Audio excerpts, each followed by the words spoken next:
The Subcommittee on Environment and Climate Change will now come to order. I recognize myself for 5 minutes for the purpose of an opening statement. One of the great recent achievements in federal environmental policy was the passage of the Frank R. Lautenberg Chemical Safety for the 21st Century Act to reform the Toxic Substance Control Act of 2016. I had concerns with that final product, but I would be the first to admit it had important provisions to help fix EPA's long-broken TSCA program. And I commend Mr. Shimkus and Mr. Pallone for their work on that historic law to make real bipartisan progress that gave EPA the tools necessary to protect Americans from toxic exposure risks. Unfortunately, EPA has chosen to ignore those tools and has, in my view, failed to implement the law as Congress intended. One of those important provisions I mentioned was a requirement that EPA consider potentially exposed or susceptible subpopulations. The law explicitly identifies infants, children, pregnant women, workers, and the elderly as high-risk groups. I have many criticisms of this administration's failure to properly implement the law, but its failure to protect these groups is near the top of my list. Today, we will hear from witnesses representing workers on the front lines of toxic exposure risks, including firefighters, farm workers, teachers, and industrial workers. We will also hear about specific toxic chemicals that put working Americans at unnecessary risk on the job. Asbestos is killing thousands of Americans each year, and yet somehow U.S. imports of the substance continue to rise. EPA has deliberately excluded exposure from legacy asbestos and its disposal from the scope of its risk evaluation, leaving workers at risk of dangerous exposure. PV 29 was chosen as the very first risk evaluation under the Lautenberg Act. Last year, EPA released its draft risk evaluation and found it presented no unreasonable risk. Consideration of worker exposures were excluded from its evaluation. And methylene chloride is a paint stripper which has killed dozens of Americans. Safer alternatives exist, but EPA still refuses to ban this toxic killer. At least 4 people have died since a proposed rule was published in January of 2017. At that time, EPA proposed restricting its commercial and consumer uses, but as of December 2018, EPA appears to have abandoned the ban for commercial use, which will leave workers at risk. These are just a few substances that we will hear about today, and they are not isolated cases. If not corrected, I suspect we will see even more examples in the future because the TSCA framework rules, which were issued by the Trump administration, enable systematic exclusion of risks to workers on the job. These framework rules include the risk prioritization rule, used to identify high-priority chemicals, which allows EPA to exclude commercial uses and workplace exposures, and the risk evaluation rule, used to scope and conduct an evaluation to determine whether a chemical presents an unreasonable risk, which leaves out legacy uses and leaves open the possibility of ignoring worker exposure. This dangerous approach is not limited to the TSCA office. EPA's treatment of the Risk Management Plan rule under the Clean Air Act and the decision to allow the continued use of chlorpyrifos, a pesticide tied to impairment in children's brain development, raised serious concerns about EPA's broader efforts to protect workers. Make no mistake, we are seeing a clear pattern. The systematic failure of our Environmental Protection Agency to protect workers under TSCA and other EPA programs against the spirit and letter of the Lautenberg Act and the fundamental mission of that agency. I have met with families that have lost loved ones from exposure to methylene chloride and asbestos. Strong EPA action will not bring them back, but it can save others. That is the very least we should do for these victims. TSCA reform was not easy, but at its core, I believe those families are why we did it. EPA needed better tools to protect Americans, but today those new tools are being squandered and workers will suffer the consequences the worst. I hope we can continue to conduct oversight to ensure that EPA is protecting workers as was envisioned and required by the bipartisan TSCA reform effort. I look forward to hearing from each and every one of our witnesses. Thank you for joining us today. You will add a voice of reason, I hope, to all the work that we do. And with that, I yield back and will now recognize the Republican leader of the subcommittee, Representative Shimkus, for an opening statement. Thank you, Mr. Chairman. I appreciate that you're having this hearing on chemical management, and I want to congratulate you on calling this hearing. It's you know, the Lautenberg Act passed in 2016, as the chairman had mentioned. Then you have the rules, and you got to start going through the process. And now it's time to do a look and see the good and the bad and the ugly that still pervades through the system, and to make corrective action. As one of the authors and supporters of the TSCA reform bill, we want it to work because we want it to protect, we want the EPA to do due diligence on the science of the chemicals.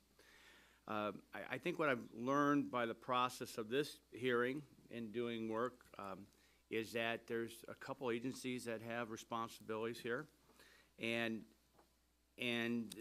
there seems to be, especially with the Lautenberg Chemical Safety Act or TSCA Reform Act, there seems to be, Mr. Chairman, some overlap that that maybe we need to keep looking at and start talking about, because we have an agency that's supposed to be in the workplace to protect and observe how chemicals are used in that processes to protect workers. And that's the, as we know as OSHA, the Occupational Safety Health Administration, and it's hundreds of professionals. And sometimes they are trained to do the same thing that we've asked EPA to look at, especially under the TSCA reform. In fact, they might have, OSHA may have even more people in the agency on a particular process to protect workers. So we're not in the workforce or in labor committee, but so my expertise in that area is not as much as in what we tried to do under the Frank Lautenberg Chemical Safety Act, which was focus on the EPA, find out why it takes so long, make sure that they focus on defining whether a chemical is safe or not safe. And if there are, because of the use in our society, how do we, the people who, if it's deemed that it's still needed for production, how do you, what do you tell OSHA and the people who are going to use it that they need to do to make sure they protect the workers in and around these chemicals? 98% of all things touched in this room are touched by the chemical manufacturing sector, whether it's paints or acrylics or metal and furnishings and the like. So understanding that chemical use is pervasive, I think what brought us together, and it's good to see Chairman Pallone enter, I think what brought us together was to say, let's do this right, because the system was delayed. We had old chemicals that weren't being evaluated. I'm particularly concerned about making sure we have new chemicals vetted quickly, because they may be more effective and efficient and safe. So if the EPA is not dealing with the new chemicals, and we may have some chemicals needed in the manufacturing sector that might pose some risk, wouldn't it be better to get the new chemicals onto the market? So as my colleagues on the other side know, I've been wanting to have a hearing like this since passage. You have to allow the EPA to at least set up and develop their rules. But this is the right time to do it, and I'm glad you called the hearing, and I look forward, hopefully we can have more and some more in depth, and maybe also vet out this merging of the agency's responsibilities and who's supposed to do what, because if you don't have clear, definitive, you all know especially, if you don't have clear, definitive rules, then you don't know who's supposed to do what and who to hold accountable. So with that, again, I appreciate the hearing, and I yield back my time. Thank you very much. And the gentleman yields back. Now the chair recognizes Mr. Pallone, chair of the full committee, for 5 minutes for his opening statement. Thank you, Chairman Tonka. Today, we're here to continue this committee's critical oversight work of the Trump administration by reviewing the Environmental Protection Agency's mismanagement of chemical risks and its harmful impacts on America's workers. 2 years ago, this committee came together after years of work to pass the Frank R. Lautenberg Chemical Safety for the 21st Century Act to finally reform the Toxic Substances Control Act, commonly known as TSCA. One of the most important protections included in that bill, from my perspective, was the new requirement that EPA ensure protection for vulnerable populations, including infants, pregnant women, environmental justice communities, and workers. Explicit worker protections are so essential because workers bear the brunt of chemical exposures and harm. In fact, according to the National Institutes of Environmental Health Sciences, occupational diseases kill more than 50,000 workers in our nation every year. About a third of those cases are cancer. Globally, the UN reported last year that toxic exposures at work kill one worker every 15 seconds. To put that in perspective, by the time my 5 minutes are up, toxic exposures will have killed 20 workers worldwide. Clearly, our track record of protecting workers is appalling. Many of us who worked to update TSCA hoped it would help, but unfortunately, I fear EPA's implementation of the Act is moving us in the wrong direction. Methylene chloride is a prime example. EPA began a risk assessment on methylene chloride before we completed action on TSCA reform, and that assessment looked at workplace exposures, including numerous worker deaths. Based on that assessment, the Obama EPA proposed a complete ban on methylene chloride, and now the Trump EPA is trying to keep commercial uses in place, leaving workers at unacceptable risk. Asbestos is another serious example. Studies documenting worker deaths from asbestos exposure go back to the 1960s, and it was among EPA's first targets when TSCA was originally enacted back in 1976. When we passed the Lautenberg Act, we hoped it would fix the flaws in TSCA and allow EPA to finally ban asbestos 40 years after it began the regulatory process. But EPA is now working on an asbestos risk evaluation that ignores all exposures to legacy asbestos, which we all know is a major driver of risk. And last year, the agency adopted a significant new use rule that would allow new uses of asbestos in consumer products. EPA political leadership took this action over the objections of the nonpartisan career staff who were worried about the very real public health impacts. Because of these actions, I've lost confidence in EPA's ability to implement this law and ban asbestos. And that's why last week I joined Representatives Bonamici, Slotkin, and others in sponsoring the Alan Reinstein Ban Asbestos Now Act. It's long past time that we banned this dangerous substance which continues to kill American workers. The Trump EPA's attack on workers goes beyond its refusal to properly implement TSCA.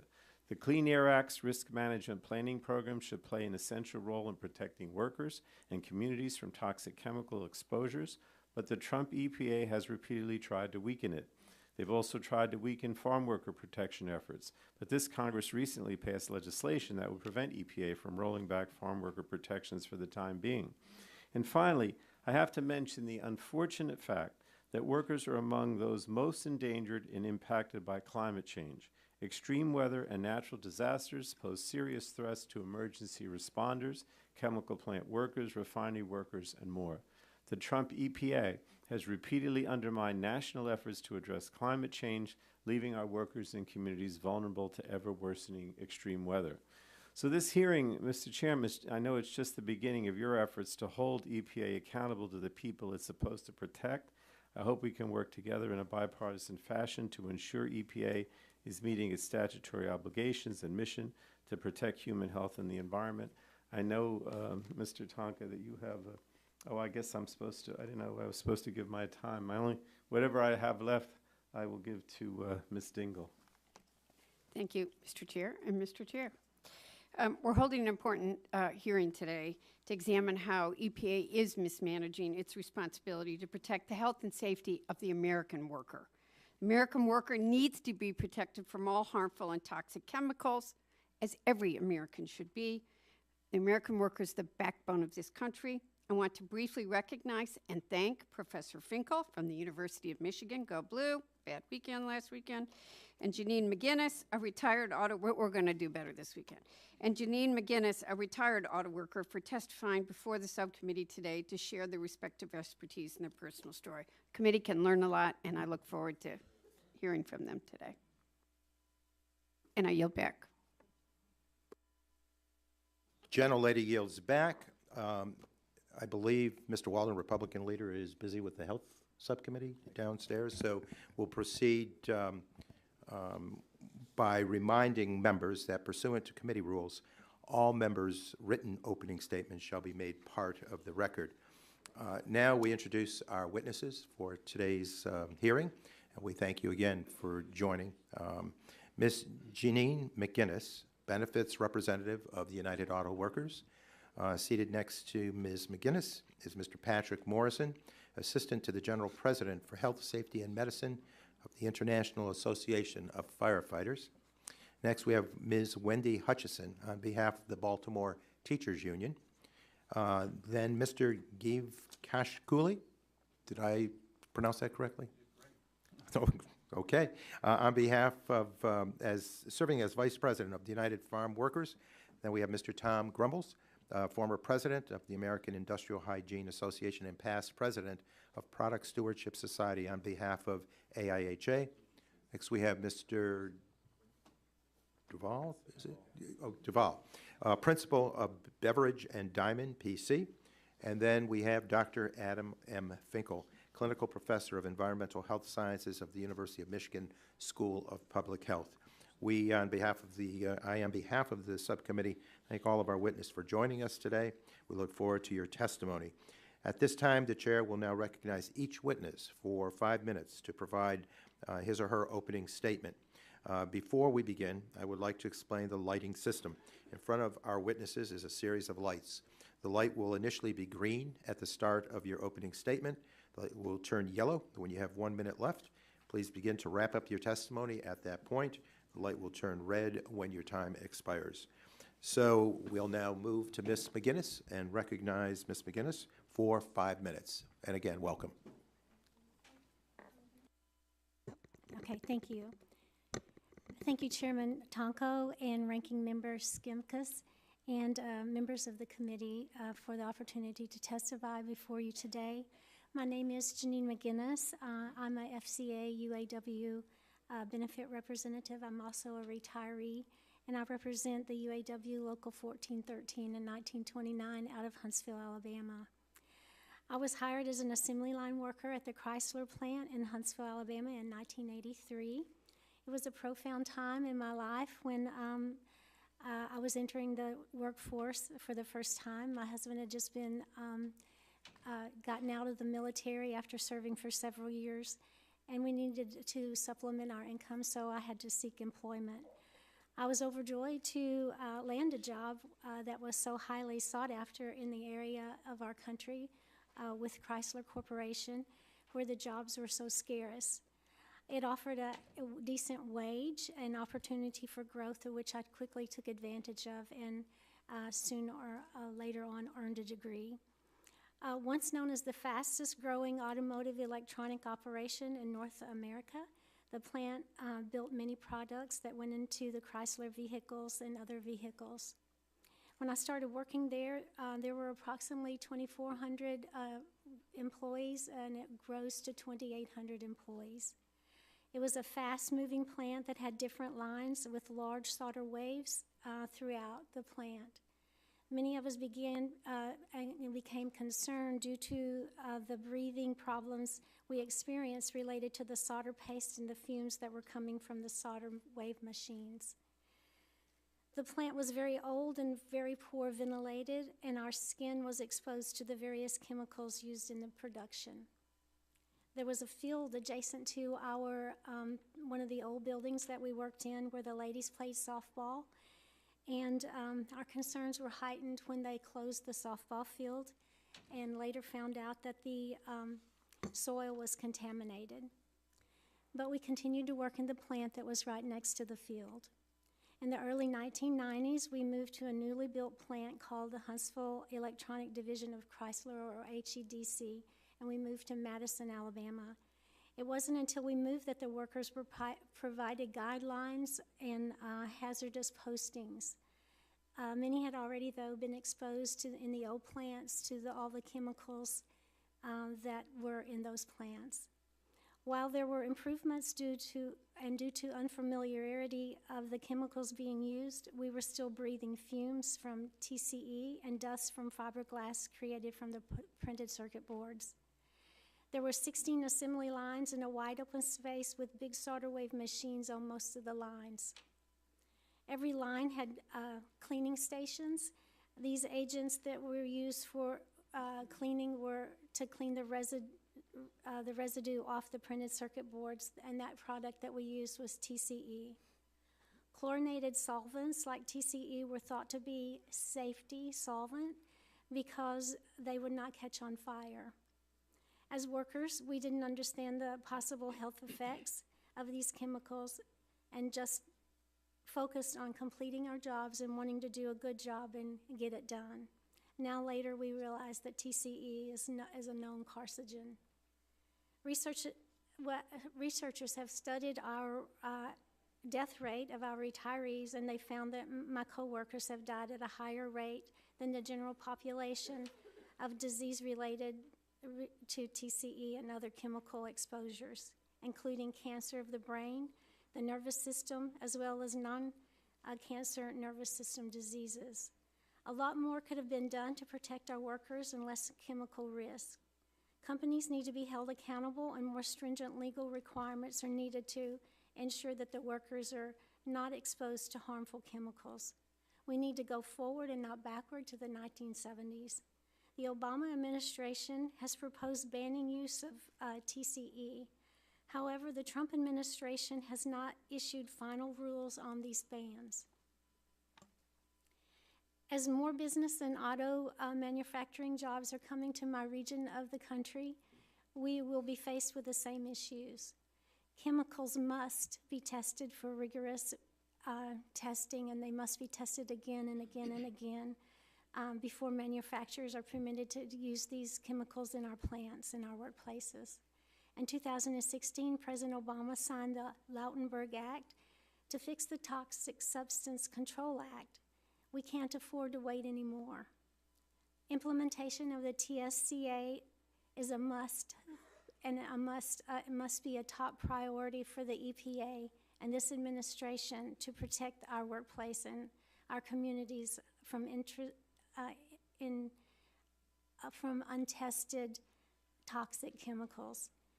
In this great country, everyone should be able to work with the expectation that their workplace is safe, and we all should be able to enjoy our golden years. Thank you. Thank you very much. We'll now move to Mr. Patrick Morrison, speaking from the International Association of Firefighters perspective. Welcome. Thank you. Thank you, Chairman Tonko and Ranking Member Shimkus, and members of the subcommittee. My name is Patrick Morrison. I'm Assistant to the General President for Occupational Health and Safety and Medicine of the International Association of Firefighters. Prior to that position, I was a firefighter for 20 years with the Fairfax County Fire and Rescue Department. I appreciate the opportunity to appear today before you on behalf of General President Schaeferger and over 316,000 professional firefighters and emergency medical personnel who comprise our organization. Our members face significant chemical exposures on the job due to the vast quantity of chemicals in building materials, consumer products, and the equipment our members use every day. Firefighters have put our trust in the EPA to regulate these toxic chemicals, but have witnessed only modest efforts by the current administration to protect the health and well-being of exposed workers. This is very concerning to us, as firefighters have a higher rate of certain cancers than the general population, including twice the rate of mesothelioma. Unfortunately, in the years since TSCA's passage, little progress has been made. Specifically, we are disappointed in EPA's failure to evaluate all susceptible subpopulations and address the use and disposal of legacy chemicals. We are pleased that EPA included both asbestos and HBCD, a flame retardant, as two of the first 10 chemicals to evaluate under TSCA, as firefighters are regularly exposed to these chemicals through their work.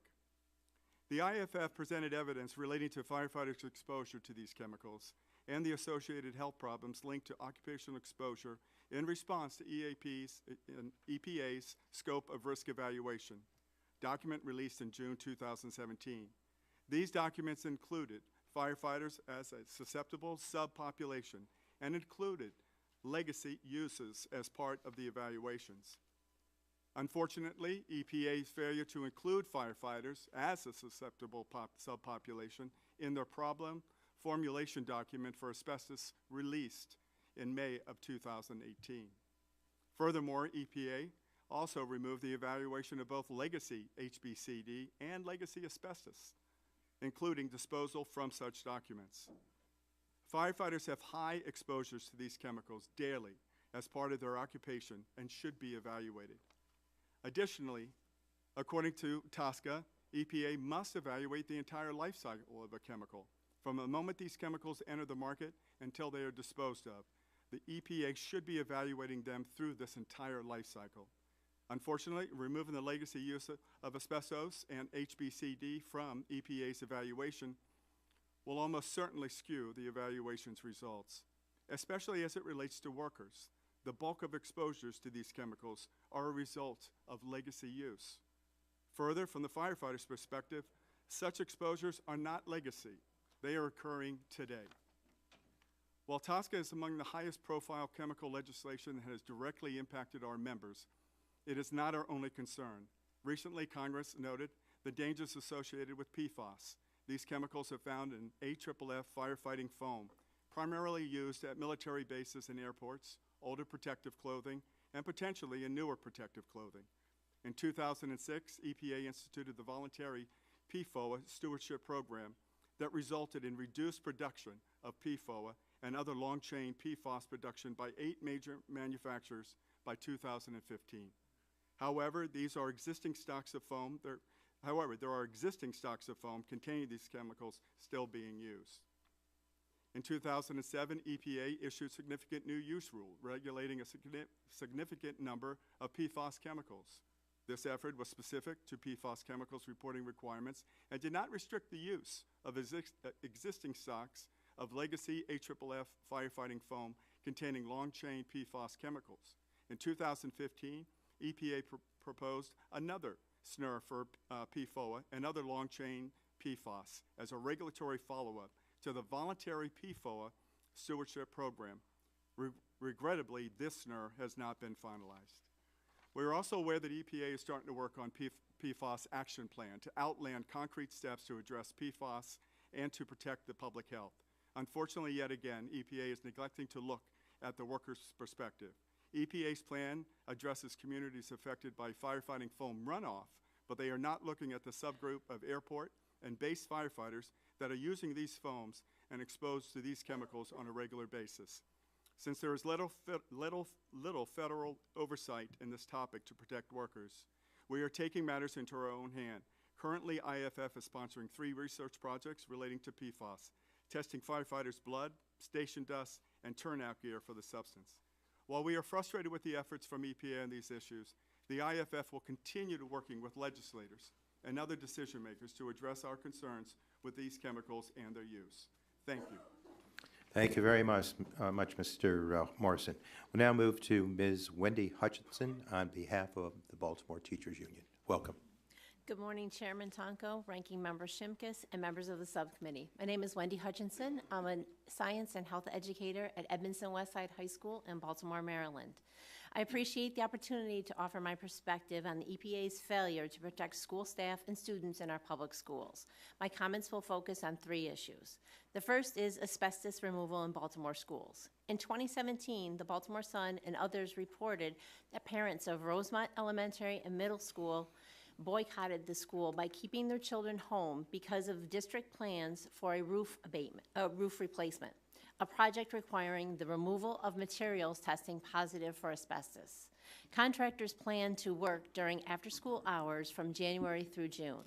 Pursuant to state and federal guidelines, contractors were expected to take precautions to prevent particles from spreading. In addition, air samples were taken daily before students were let back into the building.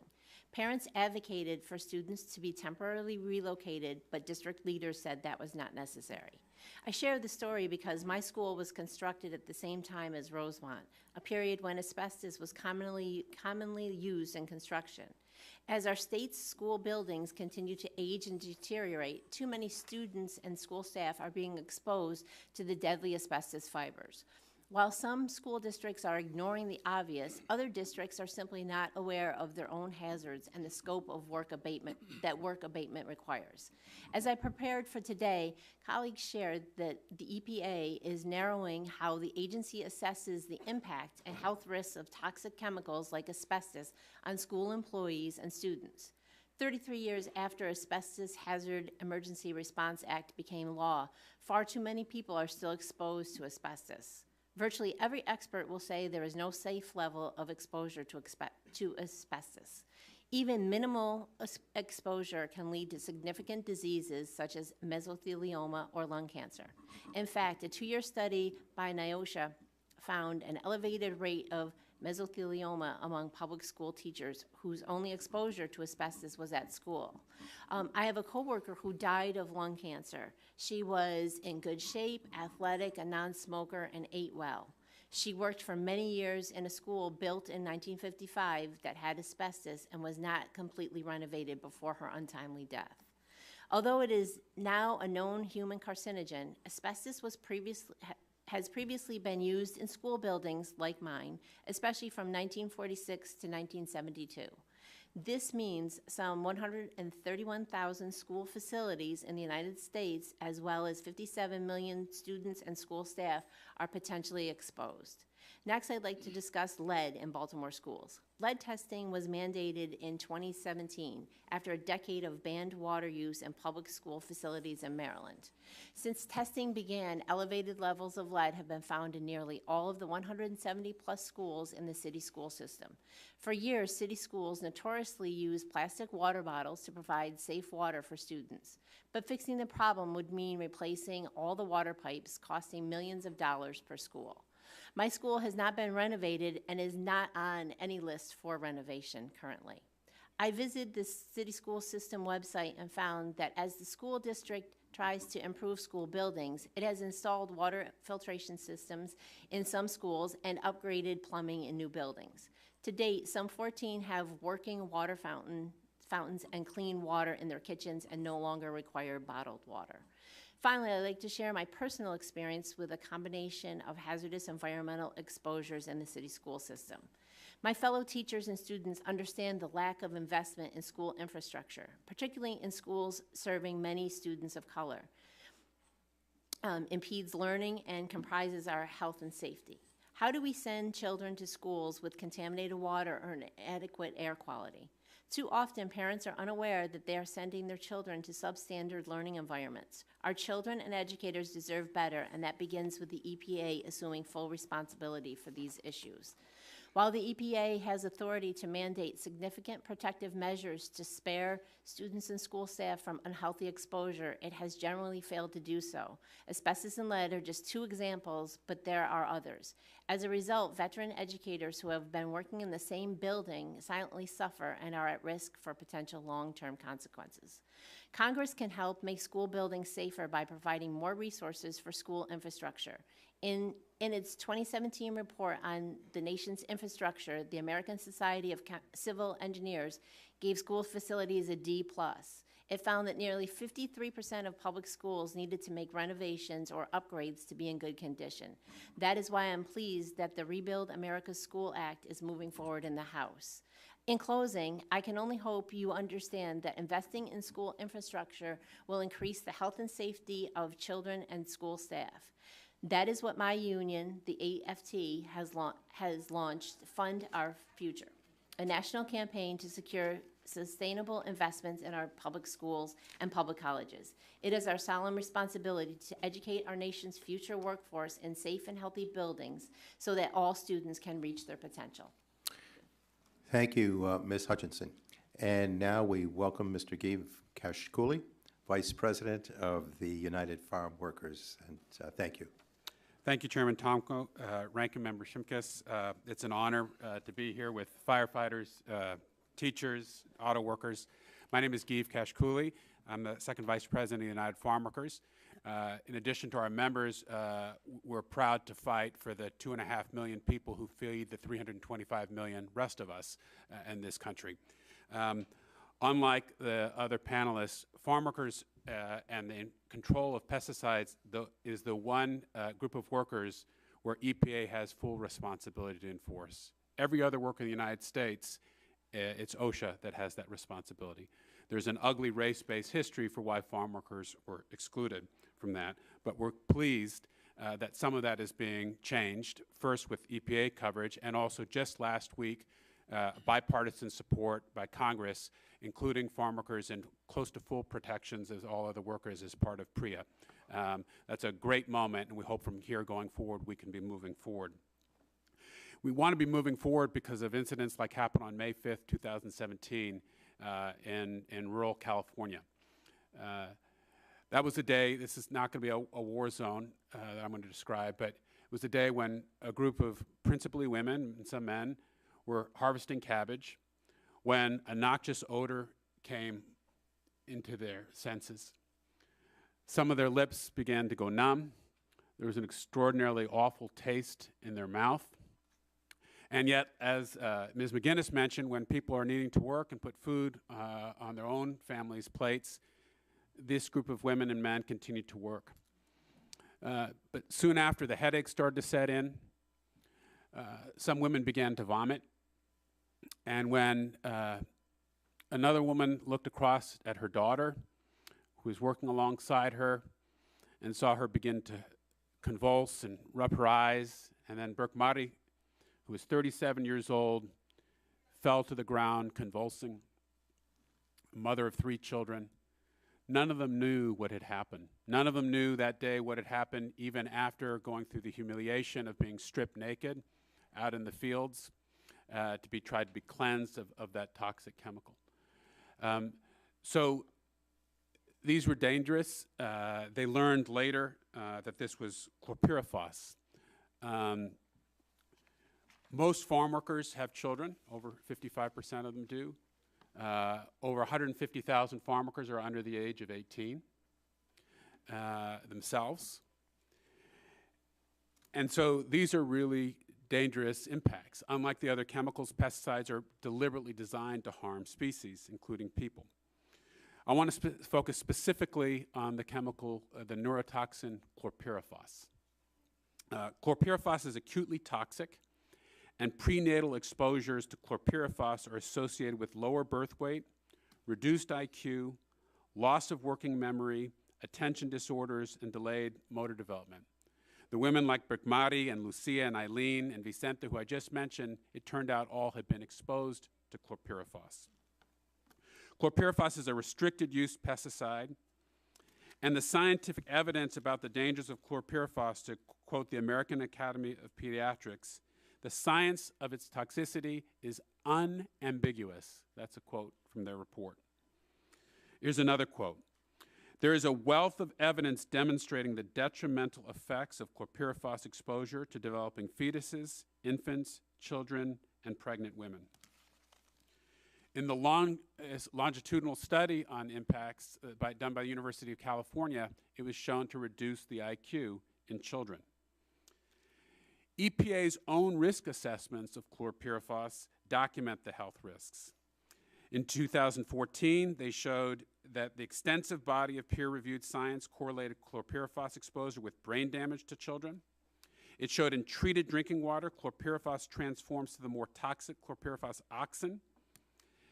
In 2016, the EPA scientists showed that all food exposures exceed safe levels.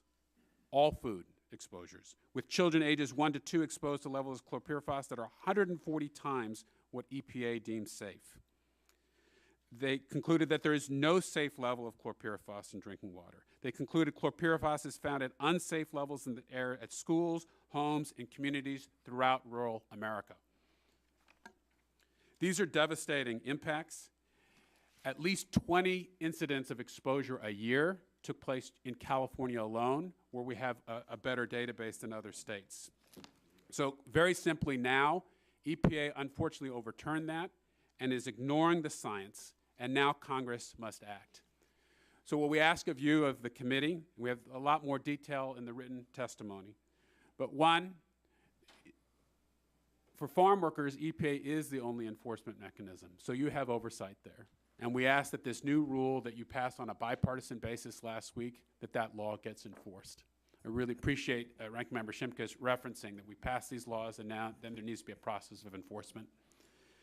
And second, we ask you to join your colleague, Representative Nydia Velasquez, in H.R. 230, which would ban the use of chlorpyrifos, which again, the American Pediatric Association has shown it's unambiguous in its impacts on children. Thank you so much. Thank you, Mr. Kashkuli.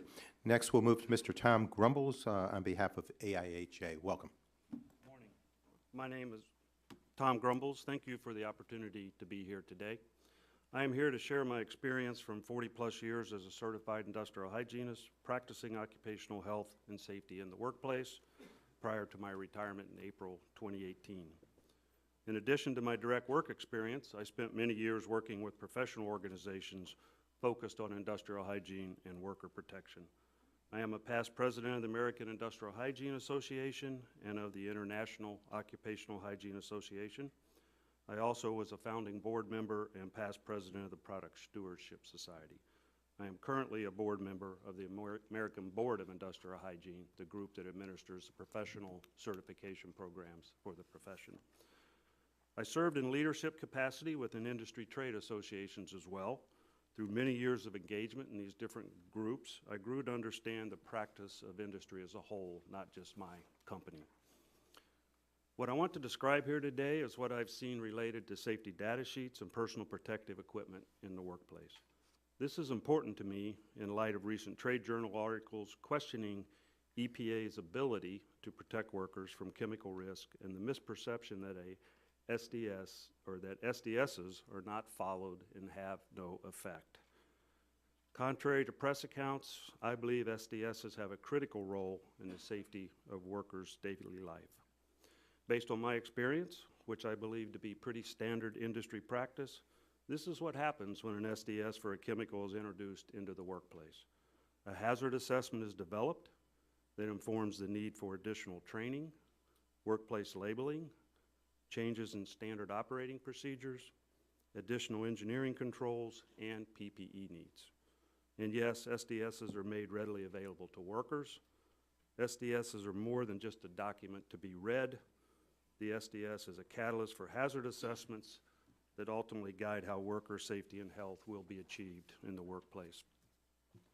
In my experience, the SDS development process for any chemical is rigorous and involves multi-tiered reviews, including research and development groups, toxicology, and transportation departments. In my view, SDSs have improved dramatically with the implementation of HAZCOM 2012 by OSHA. This standard utilized the globally harmonized system for classification and labeling to drive content and format improvements, hazard classification practices, and hazard communication through labels and, for the first time, symbols. Regarding the effectiveness of PPE used in the workplace to control exposures, OSHA regulations require that a hazard determination for PPE selection be done. In addition, the employer shall verify that the required workplace hazard assessment has been performed through a written certification that identifies the workplace evaluated, the person certifying that the evaluation has been performed, the dates of the hazard assessment, and which identifies the document as a certification of hazard assessment. The OSHA requirement creates an effective PPE selection process that is documented and verifiable. In fact, OSHA statistics dating back to the 1970s shows less than 1% of violations related to the lack of eye protection, lack of general dermal protection, and lack of or inappropriate glove use, despite the fact that these violations are relatively easy to observe by an inspector. This confirms that workers are wearing PPE and compliance with those requirements in the workplace is likely. I hope this helps inform the discussion this morning regarding the collaborative relationship between EPA and OSHA in protecting worker health and safety. Clearly, there's work to be done to get that better defined. Thank you for the opportunity to share my perspective with you this morning. Thank you very much for your comments. Next, we'll move to Mr. Mark Duval of Beverage and Diamond PC. Welcome. Thank you. I would like to thank the chairman, the ranking member, and members of this subcommittee for the opportunity to testify. I am Mark Duval, a principal in the law firm of Beverage and Diamond. My testimony relates to actions by EPA under TSCA to protect workers, particularly since enactment of the Frank R. Lautenberg Chemical Safety for the 21st Century Act on June 22nd, 2016. EPA has always had worker protection among its high priorities, particularly since most of the chemicals that are reviewed under TSCA are industrial chemicals to which primarily workers are exposed or potentially exposed.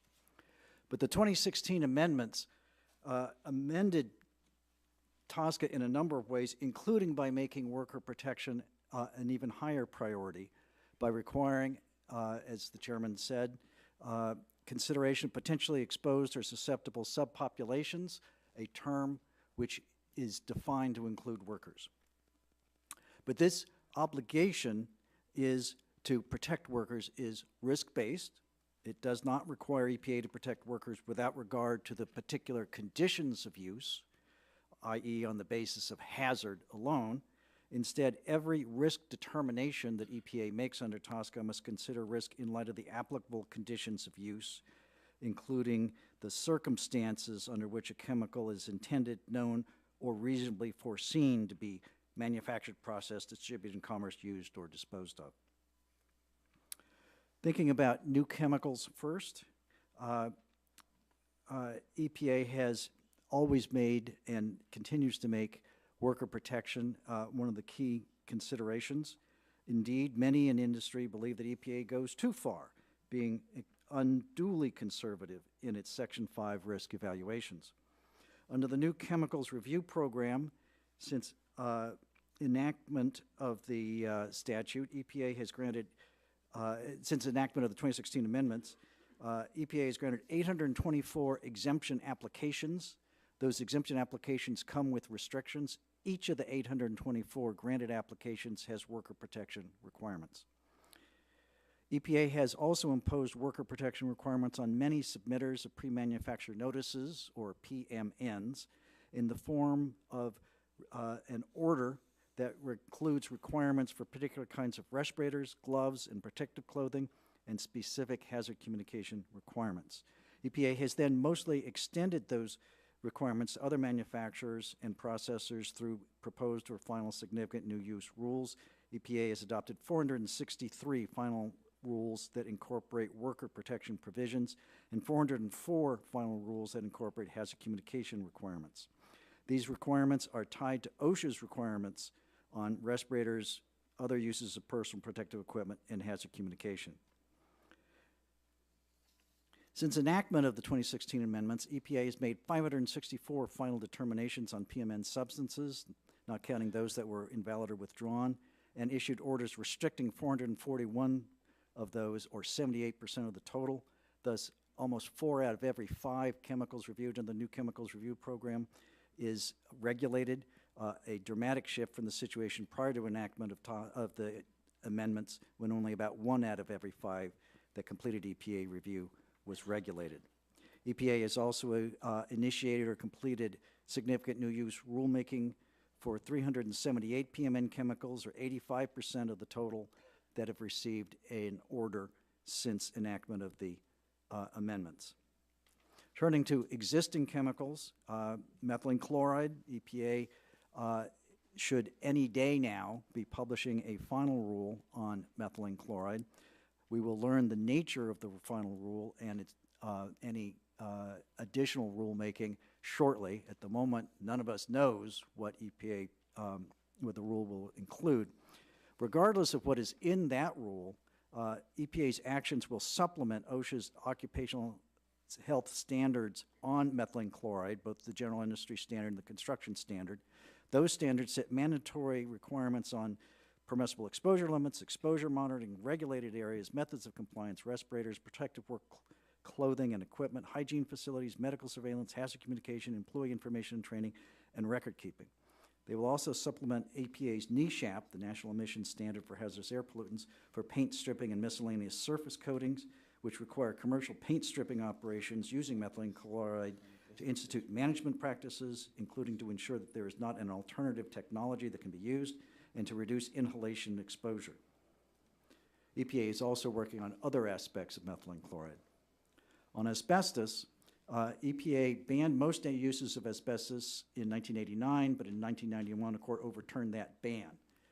That development led to enactment of the Lautenberg amendments in 25 years later. In June of last year, EPA proposed a significant new use rule for 14 former uses of asbestos.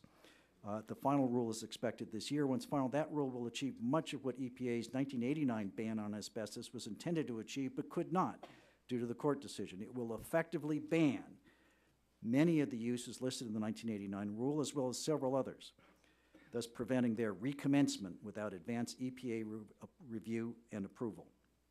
EPA is also working to publish a risk evaluation for certain ongoing uses of asbestos with statutory deadlines. The scope document. Mr. Duval, if you could wrap up, please. I will.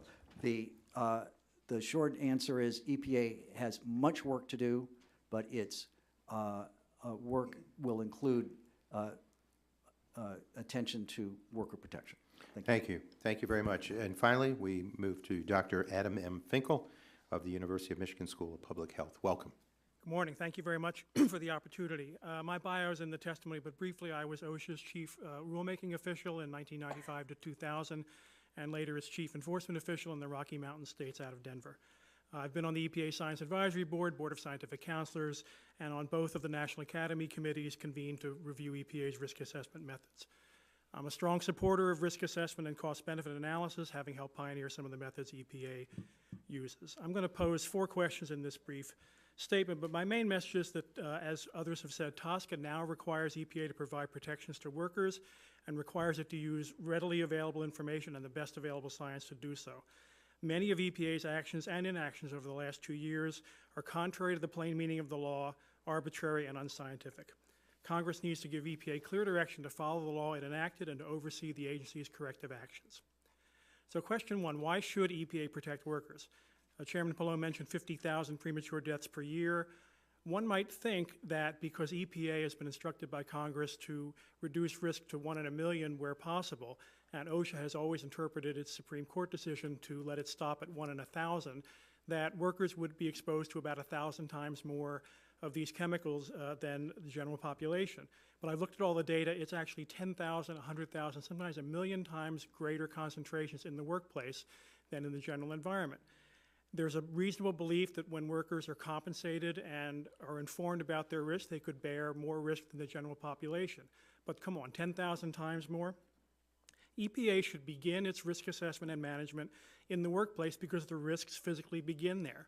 Just as it's cheaper to put ice on a frozen sidewalk than to put a plate in a broken leg, the most efficient way to reduce concentrations for everyone is to reduce them at the source where they're highest, so they don't diffuse into the air that non-workers breathe all day and that workers breathe when they come home at night. And in many cases, businesses will find it less expensive and less illogical to control these exposures simultaneously using substitution or engineering controls, rather than having to deal with half the problem, then the other half, and retrofit. So I think EPA, both the Air Office and the Chemicals Office, should regard workers as one of their primary constituencies. EPA doesn't ignore water pollution because there's a Fish and Wildlife Service, and they shouldn't ignore workers just because there's an OSHA. Question 2, why was EPA given this statutory authority? I've read comments by ACC and the Halogenated Solvents Alliance claiming that EPA must coordinate with OSHA before doing anything that might reduce worker risk. That's legally inaccurate. TSCA 9A gives the administrator complete discretion to decide when to confer. And this makes sense because for most or all of the chemical risks that EPA finds may be unreasonably high to workers, OSHA's accurate answer to the question, can you do more, would be no. And so asking the question is only going to complicate and delay needed analysis and action. I'm proud of my former agency, but it's overmatched and unable to reduce unreasonable risks. Many factors are in my testimony. Mr. Cacciulli is right that most workers are covered by OSHA, but not public sector workers, not independent contractors, not safety hazards on small farms. So there's a lot of lack of coverage, a budget 1/20th of the EPA's, 19 chemical-specific standards in 49 years compared to over 1,000 in Germany. And again, the declaring victory at 1 in 1,000, which is far above where EPA would ever even begin to contemplate starting a rulemaking. Now, we've talked about methylene chloride a bit. I've presented a graph in my testimony showing over 12,000 samples divided between pre-1999, when the standard I helped write took effect, and the 15 years later. The new PEL is 25 parts per million, but in the 15 years before we went to all that trouble to regulate, the average exposure was about 85 parts per million. Now it's all the way down to 69 parts per million. Widespread non-compliance. And that's one of 19 regulated chemicals. There are thousands more that are unregulated or used standards that were grandfathered in 1970 based on 1950s science. Question 3, how is EPA failing? I see a pattern of rather clumsily designed pronouncements designed to make worker risk go away without actually doing anything helpful. Methylene chloride, it's clear from the titles of the rules that we're headed towards a split in the rule where consumers may be protected. I'd be happy to answer questions about how I think they probably will not be, but workers will be deferred for restarting a rulemaking on an issue, certification and training, that EPA already said we view the costs and challenges of certification and training as a limitation of that approach, and they rejected it. 1-bromopropane, multi-site animal carcinogen, known human neurotoxin. We've known this now for at least 12 to 15 years. EPA has still not listed it as a hazardous air pollutant, which is only a hazard determination. And the thing I want to highlight about this, just to give you a sense of what's going on in the workplace, there is a manufactured doubt out there that says that when animals are exposed to far more than workers in the laboratory, we may have trouble extrapolating down to lower doses. But in the animal test, at 62 parts per million, the animals got 800% more cancer than the background. Workers are exposed today to at least 20% of them to over that limit. So it's above the amount that we're giving to animals in the cage. My time is almost done. I'd be happy to talk about PMNs. My fourth question was, how is EPA failing everyone else? I think the methylene chloride rule is not going to necessarily protect consumers because there are going to be small cans still available. The bromopropane rule says that consumers will avoid it because it's expensive. Again, I'm proud of OSHA, but it's not. Let's begin. Let us begin. That's what EPA should be doing. Thank you. Thank you, Dr. Finkel. That concludes the opening statements of our witnesses. Thank you, every one of the panel, for your thoughts. We'll now move to member questions, and each member will have 5 minutes by which to ask questions of our witnesses. I will start by recognizing myself for 5 minutes. We've heard from representatives of workers in 4 different and distinct industries, but each are raising similar concerns. Ms. McGinnis, Mr. Morrison, Ms. Hutchinson, and Mr. Kashuli, in your opinions, is EPA doing enough to protect workers in your line of work? And just need a yes or no answer there, and let's begin with Ms. McGinnis. I feel like they're doing some, but they could do better, more. Okay, so that's a, they're not doing enough Not answer. doing No. enough. Okay, Mr. Morrison, yes or no? Not doing enough, no. No. Ms. Hutchinson? No. Thank you. And Mr. Kashkuli? No, and they now have a new tool, and that I hope Congress will help them make sure that they use it. Thank you. Mr. Morrison and Dr. Finkel, the Lautenberg Act explicitly designated workers as a susceptible subpopulation. Do you think that was a warranted decision for Congress to make? And if so, is EPA doing enough to live up to that statutory change? We'll begin with Mr. Morrison, please. For our class of workers, the firefighters, I think what they failed to do is they prevented us from being that sub-worker group with the legacy asbestos. We were not considered that. We were not considered a high hazard group on that, and therefore we were excluded. So we feel that EPA has really let us down, especially around that legacy asbestos issue. Thank you. And Dr. Finkel? Workers are not, I mean, they're a susceptible population, but they're there because they're an incredibly highly exposed population. And in every single case where OSHA has regulated, and in every single case where OSHA has not regulated, unreasonable risk to workers, by definition, remains. So obviously I feel EPA must always consider, assess, and their conclusions, if they're scientific, should be there is unreasonable risk that we may or may not be able to deal with. Thank you. And Dr. Finkel, in EPA's TSCA framework rules, for example, the risk evaluation rule, do you think EPA has taken sufficient consideration there to protect workers? I've been looking more at the specifics, so the initial rules that have come, the drafts that have come out on methylene chloride and PV29 and bromopropane. They're certainly thinking about workers in those, but the idea that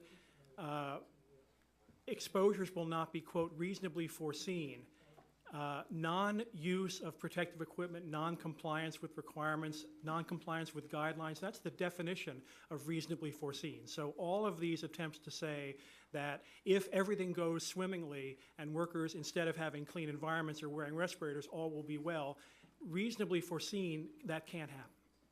Thank you. And Mr. Morrison, the same question with the TSCA framework rules. The risk evaluation rules specifically, do you think EPA has taken sufficient consideration to protect workers? No, I really think that EPA just misunderstood our occupation. I mean, In what way? in that, you know, how are we exposed to, and I'm going to go back to the asbestos. How are we exposed to asbestos? How do we do it? When we arrive on a fire, when we have to fight that fire, when we have to go into that house, when we have to start pulling ceilings, when we have to make sure that that fire spread is stopped. Asbestos is, in some of those cases, we're completely covered with asbestos. They didn't understand that we can't stop and do an abatement program. We're there as rescuers. We're there as firefighters. We're going to get in there. We're going to do it. But they failed to see what our job was. They needed to understand, what is that end user? What is that firefighter doing? What are the exposures? And what are the significant amount of mesothelioma that we have from a NIOSH cancer study for firefighters that show that increase, that we're not doing enough for our workers. Thank you. We have one risk evaluation example, that being PV29. Based on how that process has gone forward under the new framework rules, I think we have some evidence of what to expect in the future. And in my opinion, it is not good. Mr. Morrison, as EPA goes forward with the other first 10 chemicals, or even future action, for example, on PFAS, are you confident that worker exposure risk will be given appropriate consideration? Mr. Chairman, I am hoping that it is. I mean, I think PFAS right now, I'm hoping that we have a lot more detailed discussion about PFAS. It's probably the one chemical exposure for firefighters now that scares us more than anything else because of not having that protection. Right. I think you even mentioned, right, that it was part of turnout gear, like part of the it was part of the legacy turnout gear. We're right now, we're doing a study on the current gear to find out the current gears, what levels of that are on there for that PFAS. Thank you. And do you or Dr. Finkel have any other suggestions on how the TSCA framework rules could better conform with the letter of the law? Either of you? Both of you? For example, on the PV29 risk assessment, the kind of casual way that EPA talks about, well, we have some evidence that this material is not genotoxic and therefore there's no foreseeable carcinogenic risk, that's just unscientific. And again, I think the nexus between EPA and OSHA is obviously the key, both from a management point of view, but also from a scientific analytic point of view. OSHA does not require employers to follow manufacturers' recommendations on the data sheet. They often do, no question about it. But to say that there's no foreseeable risk just because there's a non-binding recommendation from a manufacturer out there, again, it might not be crazy in the management stage, but in the assessment stage where they're supposed to say, is there a foreseeable risk? That's abdication of the law, I think. Okay, and Mr. Morrison, any suggestions quickly, because we... Yeah, one suggestion that I think that we have to do is that we are a susceptible population. Just, what I would ask EPA is to acknowledge that. And number two is to really acknowledge the fact that legacy asbestos is an issue for us and that we have to address that. And one other thing real quickly, Mr. Chairman, PFAS, we have to look at those substitute foams that we can use as firefighters that don't put us at risk for the exposure that we are today. Thank you. Thank you very much. We now recognize, the chair recognizes Mr. Shimkus, the Republican leader of the subcommittee, for 5 minutes. Thank you, Mr. Chairman. We want to again welcome you here, and I want to welcome my colleagues who have joined the subcommittee. These acronyms, this science, these agencies, just hearing this testimony just tires me out. And, and I've been in this space, especially the 6 years we worked on TSCA. The Frank Lautenberg Act took us 5.5, 6 years to work through. And so I welcome my colleagues to this discussion and debate because this is just not an easy space. And so we appreciate you all being in it. For an example, it's like you have asbestos, PFAS, and PFOA, and HBC, all were really designed to help firefighters, fire retardant substances that are now and then a lot of them came on way before we even had any of these agencies, right? We had, OSHA came in 1970, actually prior to the TSCA legislation in 1976. So I always like to look back at the past to find out where we're at. That kind of explains why we got so many chemicals out there that we're trying to get our hands wrapped around, because they were in and around our use before we even started thinking, legislators, hey, we need to do something about this. So hence our movement to try to move things up, and hence the importance of this hearing.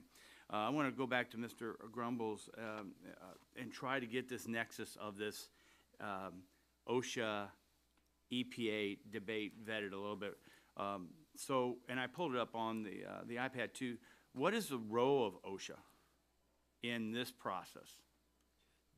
With this process, the PMM process? Just the safety of the workforce safety areas that we've been discussing. Oh, gosh, I could speak paragraphs in. Don't, just briefly. Why do we have OSHA? OSHA is to Protect the workers. implement regulations to protect workers. Thank you. Would it be fair to say that to get a full picture of what is necessary to understand worker chemical safety, you must understand the role of OSHA and its relationship with the EPA? Yes. When it comes to worker protection safety, from your experience, where has a line been drawn between EPA and OSHA authority and involvement? So in the workplaces I worked in, EPA's presence in workers' safety and health was not much. They certainly knew EPA existed. We trained them in TSCA 80 and 8C rules because we needed their input. They knew we had permits. They knew there were operating procedures that had. Let me ask you this thing with in line.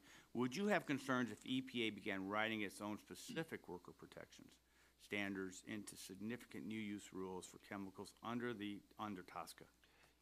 Yes, absolutely. I would just worry about the conflicts that could occur in terms of differing requirements under OSHA and what EPA would write. Right. And to me, that's the key issue of working out this. What does consultation with OSHA mean? Yeah, and maybe we can help as we move forward, because I do think there's an abutment of agencies, except for Mr. Kashkula, which you noted that EPA is the sole authority under that. And I'd be interested in learning more, just the history of that too, because there should be no differentiation between how we treat our workers and how we protect them.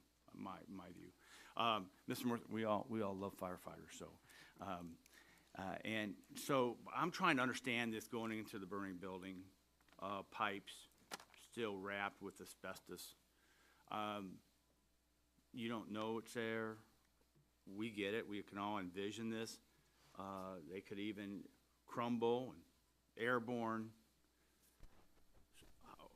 What can we do about it? I mean, so what can OSHA or EPA do about that? That's what I'm struggling with. That's my question. What can they do? Yeah. Well, I think OSHA can do a couple things here. One is the right to know.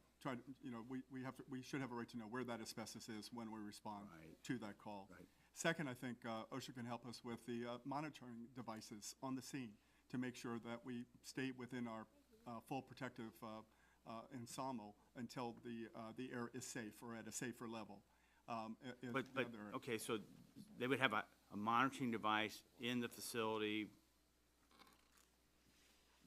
I mean, they're not going to get there before you guys and start putting a monitoring device.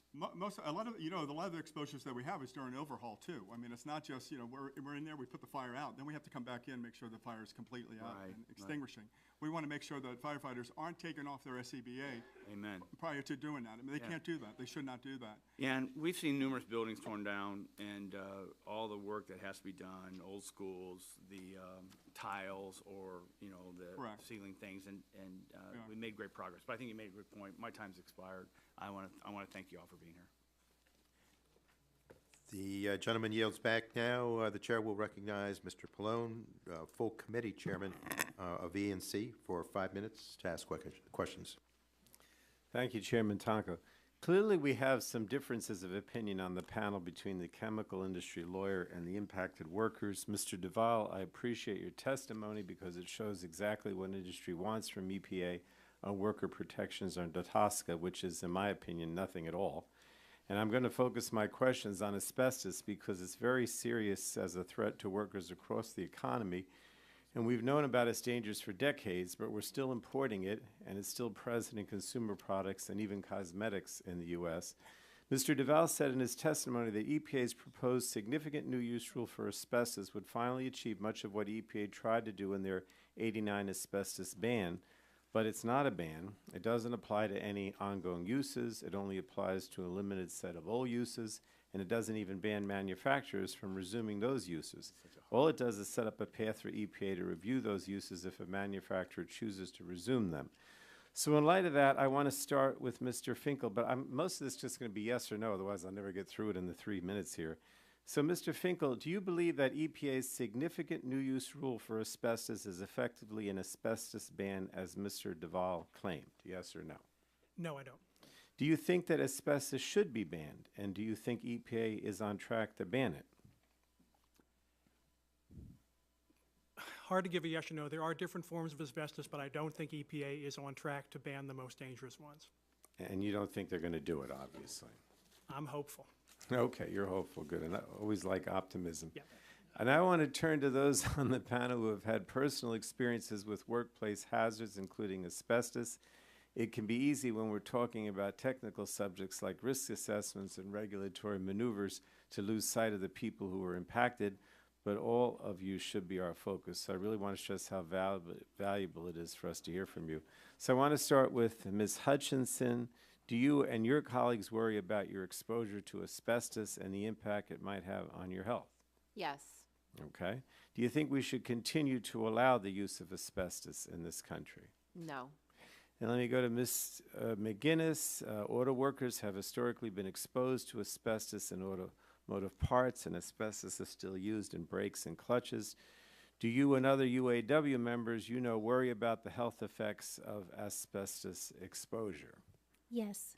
Do you think we should continue to allow the use of asbestos in automotive parts? No.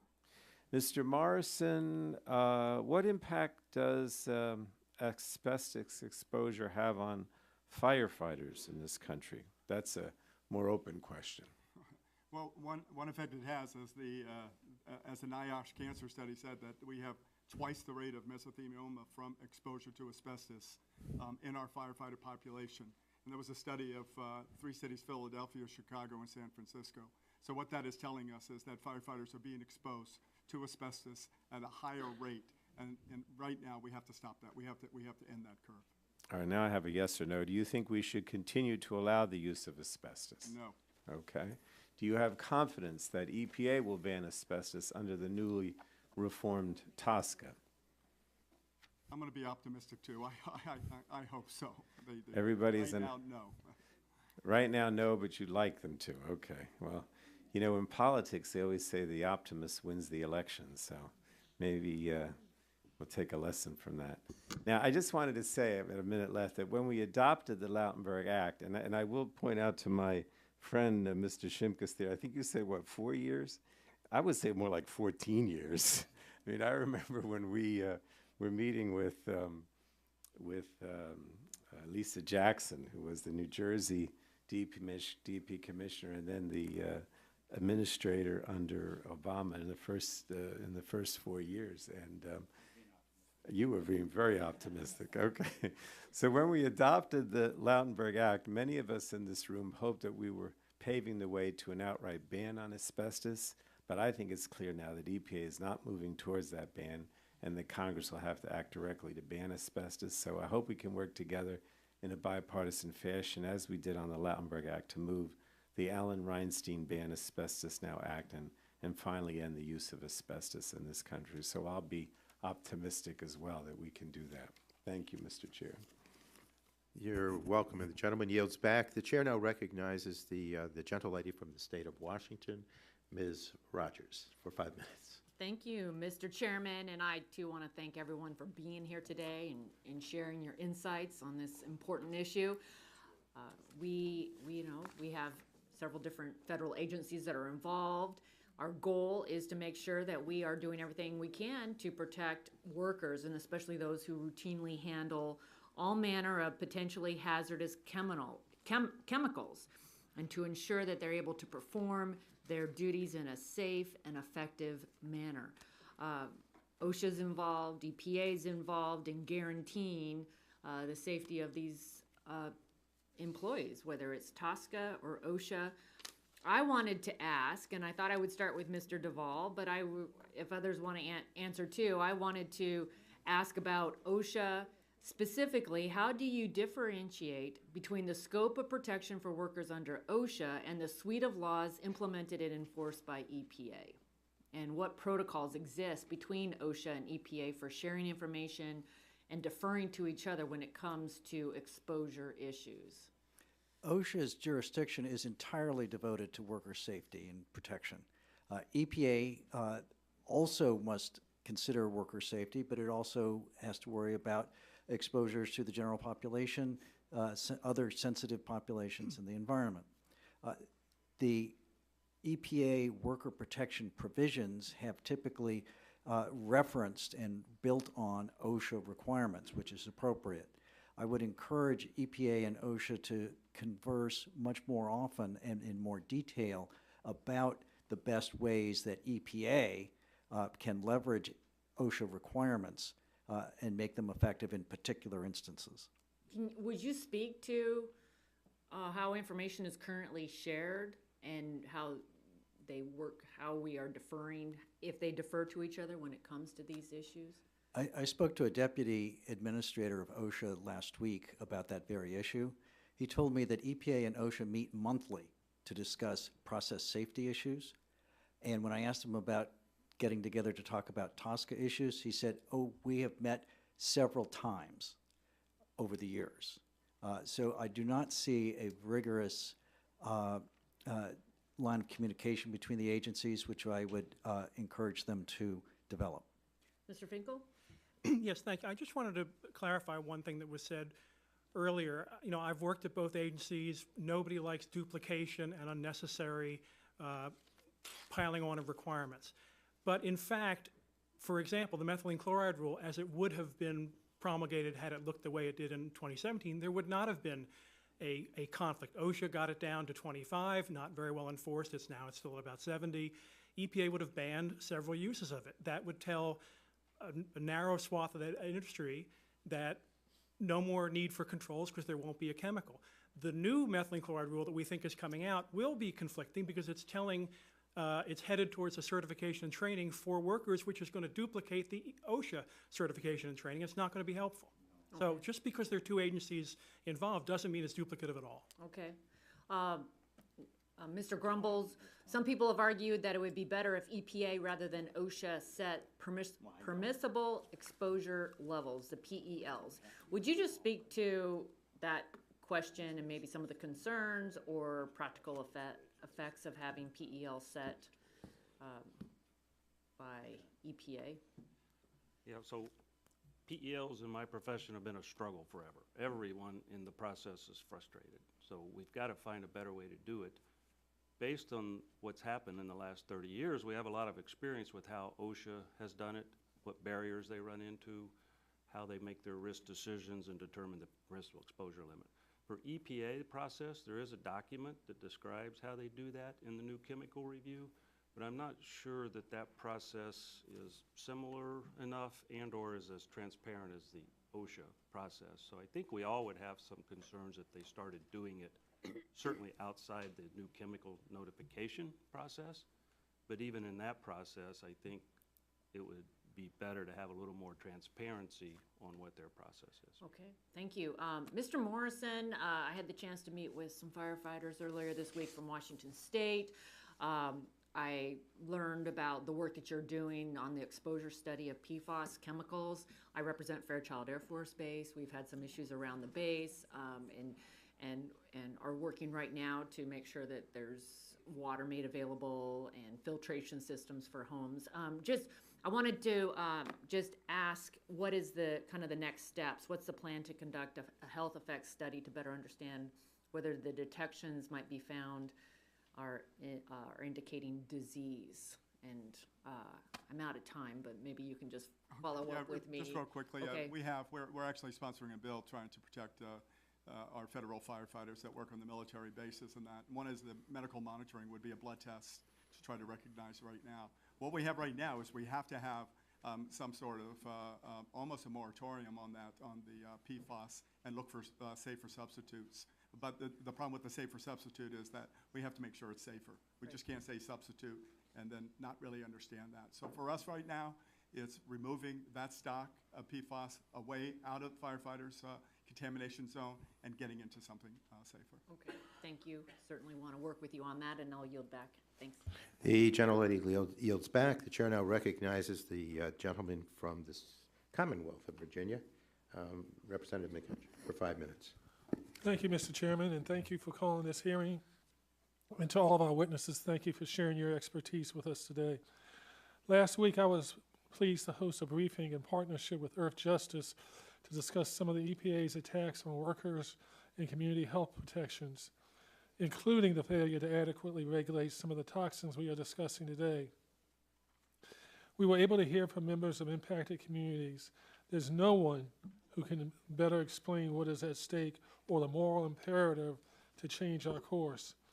I was not on this committee during its consideration of TSCA, but I appreciate the good work done by my colleagues to ensure protections for vulnerable populations, including workers in disproportionately exposed communities. Unfortunately, many workers in chemical facilities qualify as vulnerable and disproportionately exposed on two fronts. First, because of their workplace exposure, and second, because they often live around the facilities where they work. So to me, the issue of worker protection is very closely tied into the issue of environmental justice. Dr. Finkel, do you think EPA is doing enough to protect disproportionately exposed communities around chemical facilities under TSCA? No, you're exactly right about the nexus between where workers work and where they live. I have major concerns going back 30 years about EPA's. You know, the conventional wisdom is, you hear it all the time, EPA is very precautionary about its risk assessment. Not the case. EPA is deliberately underestimating risk to susceptible people of all kinds, workers and non-workers. So that's a constant struggle, and scientifically they're still resisting modernizing and being appropriately precautionary. For workers in chemical plants who live near their workplaces, do you think EPA is failing them twice over? I assume from your answer that you probably do believe that. No, I mean, they've certainly done a lot in terms of process safety along with OSHA, but in terms of chronic exposures, no. Thank you. Mr. Kashkuli, did I pronounce that right? You did. All right. I also see a serious concern that workers in some areas and some industries might receive better workplace protection than some in less affluent or minority areas. You mentioned historical inequities that have left farm workers less protected than other workers in other industries. Can you elaborate on what those historical references that you make? Thank you, Congressman McCutcheon, for asking that question. I know Congressman Shimkus earlier asked what is the basis for why farm workers are treated different from all other workers. So I really appreciate you asking the question and giving the time to ask. So it's an ugly race-based history.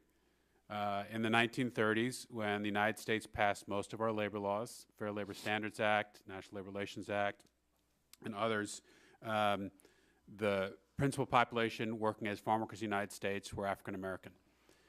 And I'm not going to use the exact words that a member of Congress used at that time, but I'm going to quote minus one word. And this is what a congressman said when they were voting on the law. Quote, "You cannot put an African American and white man on the same basis and get away with it." Was the set, and those were the reasons why farm workers were specifically excluded from all national labor laws. And that continued on to the Federal Insecticide and Fungicide Act. So that was wrong then when farm workers were principally African American. It's wrong now when farm workers are principally Latino. Fortunately, in some states, those laws are now being changed. Fortunately, last week on a bipartisan, unanimous, I should add, farm workers were finally included in equal set of protections. It was signed into law last Friday. on pesticides, not in any other area. But we now have finally a way to move forward. I'll add that the exclusions include things like workers' compensation in many states within the United States. So thank you very much for the question. And thank you for your expertise. And Mr. Chairman, I only have 29 seconds, so I'll give them back to you. I yield. The gentleman yields back. The chair now recognizes the gentleman from Ohio, Mr. Johnson, for 5 minutes, please. Thank you, Mr. Chairman. You know, I hope at some point we can hear from the EPA on the issues being discussed today, and perhaps OSHA as well. EPA's implementation of TSCA, which was recently amended thanks to the bipartisan work of this committee, does provide opportunities for the agency to take steps to protect workers as well as consider data from important federal partners like OSHA. I think having the EPA and OSHA here to really flesh out that work could be beneficial for everyone in this room today and lead to a more constructive conversation.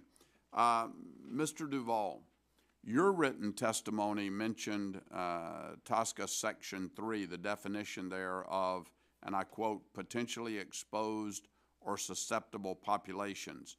Does that definition, as it relates to workers, only apply if EPA identifies those workers as relevant because those workers face higher than average risks of adverse health effects from a chemical's higher level of exposure? The definition is based on EPA's discretion as identified by the administrator. So it's appropriate for the administrator to consider particular groups of workers rather than all workers if all workers are not affected. Firefighters might be a perfectly appropriate group of workers to focus on, but since EPA has so much to do and so many areas to look at, it's appropriate for EPA to select the areas where it can be most effective under TSCA in protecting the different groups that it must address. Okay, well, following on to that, does TSCA, particularly Section 6, give the EPA discretion to choose whether and which workers will be the subject of a chemicals risk evaluation?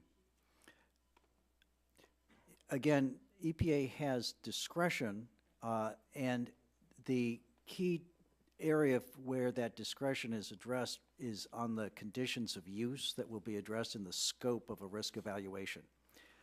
That's where the legacy uses issue arises. The EPA must consider workers and the other areas that it has responsibility for, but the reality is that EPA has so much to do that it cannot effectively do its work if it tries to do everything for everyone. Okay. Does TSCA authority preempt OSHA authority? It does not. Section 9C of the Act specifically states that EPA actions under TSCA do not preempt OSHA actions. I believe that's an indication that Congress always intended EPA and OSHA to work together on worker protection rather than to have EPA supersede OSHA. Okay. Does TSCA Section 5F5 require EPA to consult to the extent practicable with OSHA in evaluating workplace exposure issues in new chemicals? Yes, there is a specific direction for EPA and OSHA to talk to each other. They have done so to some degree. It's not been very transparent. I would encourage better and more transparent communication. Okay. And does TSCA Section 9A address EPA deferring to the laws of other federal agencies that might prevent sufficiently addressing an unreasonable risk determined by the administrator? It does. Under Section 9A, EPA under TSCA must consider the ability of other federal agencies to regulate the same issue. Section 9B requires EPA to think about other EPA programs that can effectively address the same issue. There is a procedure prescribed in those, particularly in 9A, which is a little clunky in my view. I think it's best read as encouraging discussion and an open mind as to which is the best authority for addressing a particular issue. Okay. Your testimony also states that, and I quote, TSCA is not a particularly good statute for addressing asbestos remediation and disposal. Why is that? The 1989 rule on asbestos similarly did not address remediation and disposal. It had to do with ongoing uses of asbestos. Since 1989, many ongoing uses have been discontinued, and the significant new use rule is intended to prevent those discontinued uses from resuming. In a separate activity, EPA is doing a risk evaluation on current ongoing uses. For the in-place asbestos that's been there in buildings from the 1920s onward, EPA the TSCA statute, as opposed to, say, the RCRA statute, just is not well structured to focus on the kinds of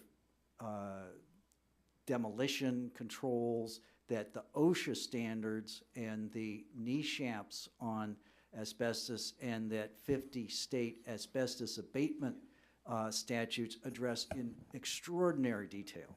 Okay, all right. Thank you, Mr. Duval. Mr. Chairman, I yield back. The gentleman yields back. The chair now recognizes the gentlelady from Delaware, Ms. Blunt Rochester, for 5 minutes. Thank you so much, Mr. Chairman, and for convening this hearing as well on this important topic. And also thank you to all of the witnesses for your testimony. I hope we can all agree on both sides of the aisle that worker safety should be a top priority at EPA. Thanks to the bipartisan work of this committee, Congress has made major strides updating our nation's toxic chemicals laws to reduce environmental health risk for all Americans.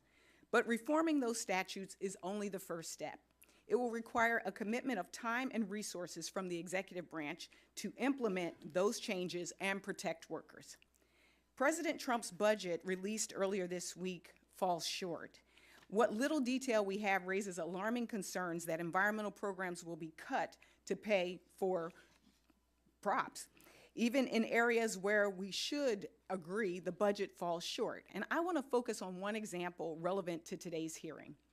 The President's budget for EPA pledges to, quote, support healthier schools and create safer and healthier school environments for American children.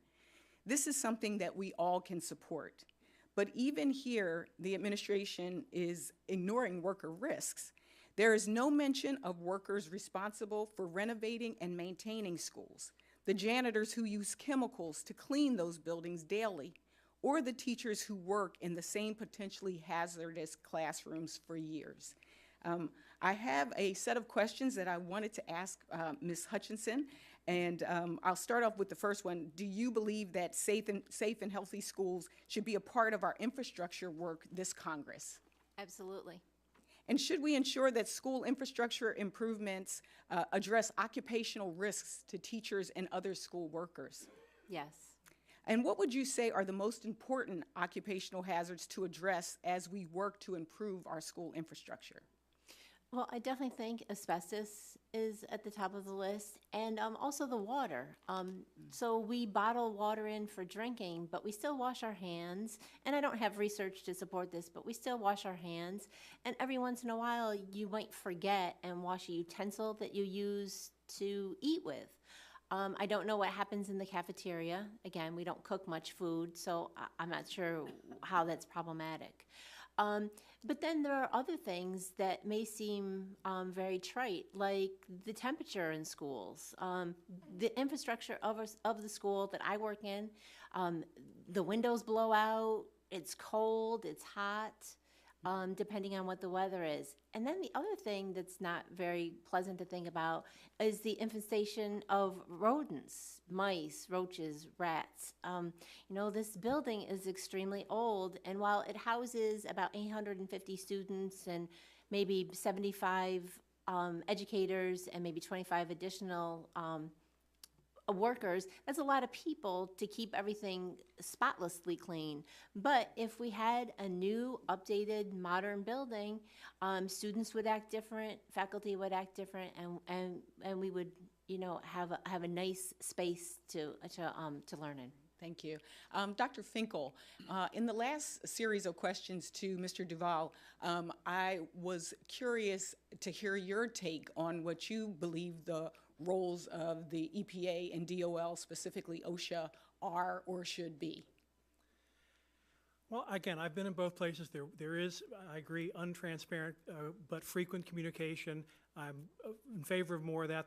The problem really is that for long last, Congress said in this law that unreasonable risk, which has always in EPA's purview been more aggressive than at OSHA's, again, one in a million towards that level versus 1 in 1,000. EPA now has a new responsibility to look around and see if there are unreasonable risks to workers. And I will say again, this is my expertise, every risk to workers that OSHA has dealt with and every one they have not dealt with leaves behind unreasonable risk. So EPA has a job to do, at least a job to consider. And so the idea that this is going to be solved by deferring to an agency that has reached the limits of its ability is crazy talk. I'm sorry. And one other question I had, I know historically there was an MOU between Department of Labor and EPA. Can you give any insight on MOUs? Well, there were many in my time in the late 90s, early 2000s, obviously about farm workers, field sanitation. I actually crafted one with EPA in North Carolina about the maximum achievable control technology standards for the air program, that we would get more of a chance to look at those and make sure that, in fact, some of the controls that EPA was ready to propose for stack emissions were not actually pushing the material back into the workplace and hurting workers. So we have a history of doing that. I have no idea how that's going, you know, without a head of OSHA right now. Great, thank you. And I know I only have no seconds, but MOU, Memorandum of Understanding, just don't like to speak in jargon. So thank you, Mr. Chairman, and I turn back over. The gentlelady yields back. The chair now recognizes the gentleman from Georgia, Representative Carter, for 5 minutes. Thank you, Mr. Chairman, and thank all of you for being here. This is extremely important. I have to admit to you that I get somewhat frustrated by some of the answers. I get confused as to whether it's EPA or OSHA or who's responsible, and particularly when it comes to these chemicals. And look, everyone up here wants a safe community. Everyone up here wants a safe working place. And I know all of you too as well. And whoever's responsibility it is, we need to make sure they're doing it. So I'm a little bit frustrated by some of the responses I'm getting. Not that it's your fault, and I'm not frustrated with you, I'm frustrated that it's not clearer. And that's just, I'm just a little bit frustrated by that. Mr. Duval, it appears to me that really this hearing has been really focused on how EPA has not responded or acted upon some of the regulatory actions from the past administration. And I'm just interested about the jurisdiction. Does EPA and OSHA, do they overlap and have similar responsibilities under various laws when it comes to some of these chemicals? There is, they both have responsibility for worker safety. OSHA's only responsibility is worker safety. Worker safety is one of several priorities for EPA.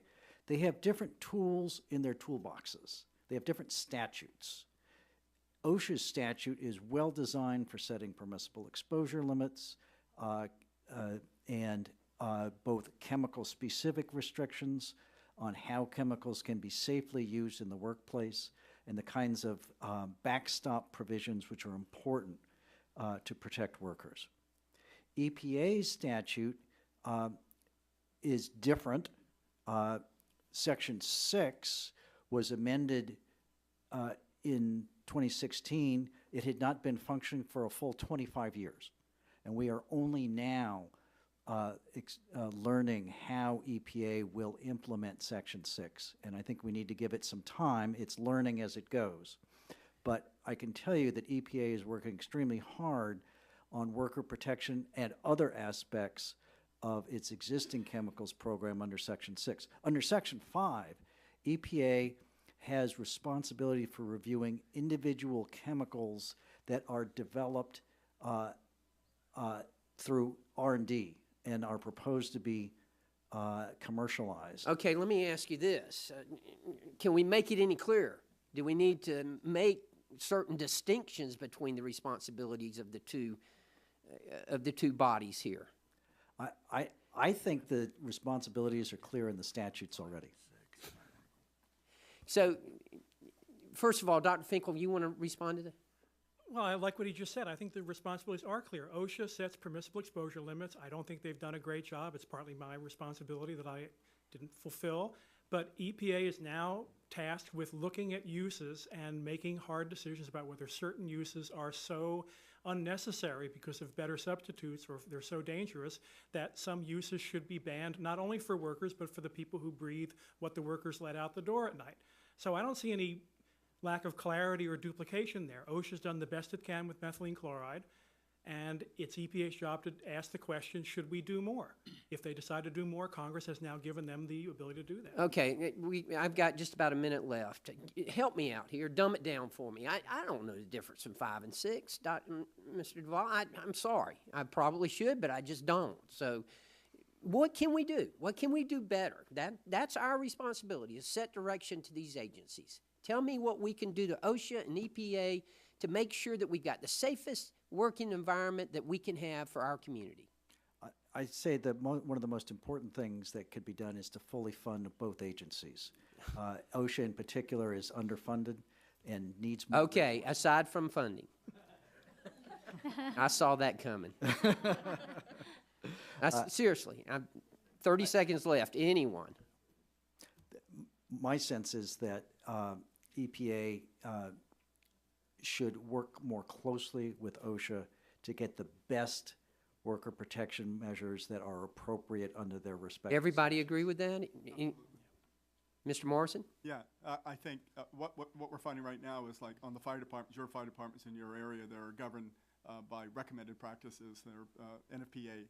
We would like OSHA to work with EPA to make these rulemaking process that the firefighters are protected on that. And that relationship, I don't see why it could not work, and it should work. EPA and OSHA working together to protect the workers on the, out there. Dr. Finkel? Yeah, I've got a suggestion. Before I retire, I would love to see the beginning of a conversation that OSHA does a great job with worker safety, but not as great with worker health. There should be one national agency dealing with chemicals that go out of the workplace into the environment. Whether it's at EPA or OSHA, I don't care, but the separation is the problem. Great. Thank you, Mr. Chairman, for your indulgence. I yield back. The gentleman yields back. The chair now recognizes the gentlelady from Illinois, Representative Schakowsky, for 5 minutes. I want to thank you, Mr. Chairman, for calling this, this hearing. Oversight of the Lauterbach Act is long overdue. I'm very concerned about that implementation of the act has veered from congressional intent, putting vulnerable populations at work. Certainly we've heard about firefighters, but you also mentioned about students, particularly low-income students of color, places that are low-income with asbestos and lead in the water, which is also true, by the way, in Illinois, where we've seen that in Chicago. I am particularly concerned about implementation of the changes to the new chemical program, which were intended to ensure that moving forward, all new chemicals had a finding that they were safe. Ensuring that new chemicals are safe is essential to addressing regrettable replacements, where one toxic chemical is being phased out just to replace it by another analogous and equally toxic chemical. Importantly, the Lauterbach Act blocked EPA from finding a chemical safe if it poses an unreasonable risk for a vulnerable subpopulation such as workers. Mr. Duvall noted several new chemicals that EPA allowed on the market despite finding serious risks based on an assumption that persons are that personal protective equipment would be used. So, Mr. Finkel, is this assumption reasonable? I think you mentioned that it's going to go, or someone did, about going along with the personal protection is not reasonable. It's certainly not reasonable in the early stages, the way EPA has sort of waved their hands and made it go away. They're supposed to look for unreasonable risk under reasonably foreseeable conditions. And to me, as a former enforcement official, the non-use of respirators and PPE, or the non-requirement that it be, is the most foreseeable thing possible. Now, after they find that there's unreasonable risk if you don't use all this equipment properly, if they want to do something more to see that that actually happens, that's one thing. But at the get-go to say all is well because there's some guidance document somewhere that tells the workers to put on this mask that does or doesn't work is abdication. Are the workers required to know about this as well, or is it just the person that's in charge implementing the rule? No, the OSHA Hazard Communication Standard does require the employer to make available all these data sheets to the workers. So they're supposed to be informed, but it doesn't do them any good if the mask that they're wearing is not appropriate, if it's not fit properly. They can complain, and there's a whole history of how that goes. All right. It seems to me that if EPA is relying on personal protective equipment to address the risk to workers, it should impose requirements for the use of such equipment. But my understanding, and from what you've said, that it may or may not be. So is this an enforcement issue? Yes, but I do want to say I'm not trying to suggest that I think EPA should get into the personal protective equipment business. OSHA has always said, with good reason, that it's the last line of defense. So EPA should be in the engineering control and the use ban business, which it is if it was doing what it's supposed to do. EPA should not be in the business of saying, we're going to protect workers by respirators and gloves. They should be assessing what the degree of protection is. So is this again the problem of the dual agencies and conflicting or at least misunderstood jurisdiction? Again, I don't think so. I think Congress intentionally gave EPA some new tools that OSHA simply doesn't have, and EPA should use them. Okay. Mr. Duvall, you cited some statistics in your testimony regarding the new chemicals program, but they seem to gloss over the major change EPA made in July 2018 to speed up the new chemicals program. So, Mr. Duvall, does the statistic you give for the number of new chemicals allowed onto the market based on a, quote, non-likely to present an unreasonable risk, unquote, finding distinguish between the period before July 2018 and the period after? The number of not likely to present determinations is only after June 2016. You're shaking your head, Dr. Finkel. Prior to June 2016, EPA did not make a determination that a chemical was not likely to present. It simply decided that it could not make a finding that the chemical may present an unreasonable risk, and having decided not to make that finding, the chemical was allowed onto the market. Unfortunately, I have my time. Oh, no. Yeah, my time is up. Sorry. You said 2018 and he said 2016. That's why the answers are different. 52 of the last 65 since 2018 in July have been no significant risk. So it's changed very much, as you suggested. The gentlelady yields back. The chair now recognizes the gentleman from California, Representative McNerney, for 5 minutes. I thank the chair and the ranking member for working together on this issue. I appreciate that. I thank the panelists, too. Especially Mr. Morrison. I appreciate the firefighters taking initiative on some research efforts. We should be doing that, and we're not, so you're stepping up. I appreciate that. And Mr. Kashkoulis, your story about the farm workers hits home. I have an ag district in the Central Valley. We don't do cabbage, so that wasn't my district, but we do have farm workers, and they put their lives on the line to feed us. And it's something that we need to appreciate more and give them more protection. So I appreciate your participation today. There are over 84,000 chemicals on TSCA inventory that should be assessed and regulated under the existing chemical program. Now, while working on the TSCA reform, we heard extensive testimony about the problems with existing chemical program. Unfortunately, it seems that many of the problems remain more than 2 years after the passage of the Lautenberg Act. Mr. Finkel, how many chemicals has the EPA required to be tested under Section 4 since we passed TSCA reform here? Hoping to defer to somebody else on that one. I don't know that answer.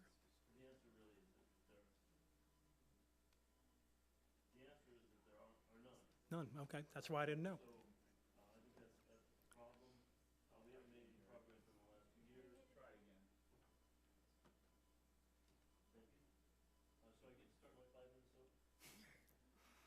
We also heard testimony about abuses and claims about confidential business information. Mr. Finkel, is that a problem that's been solved?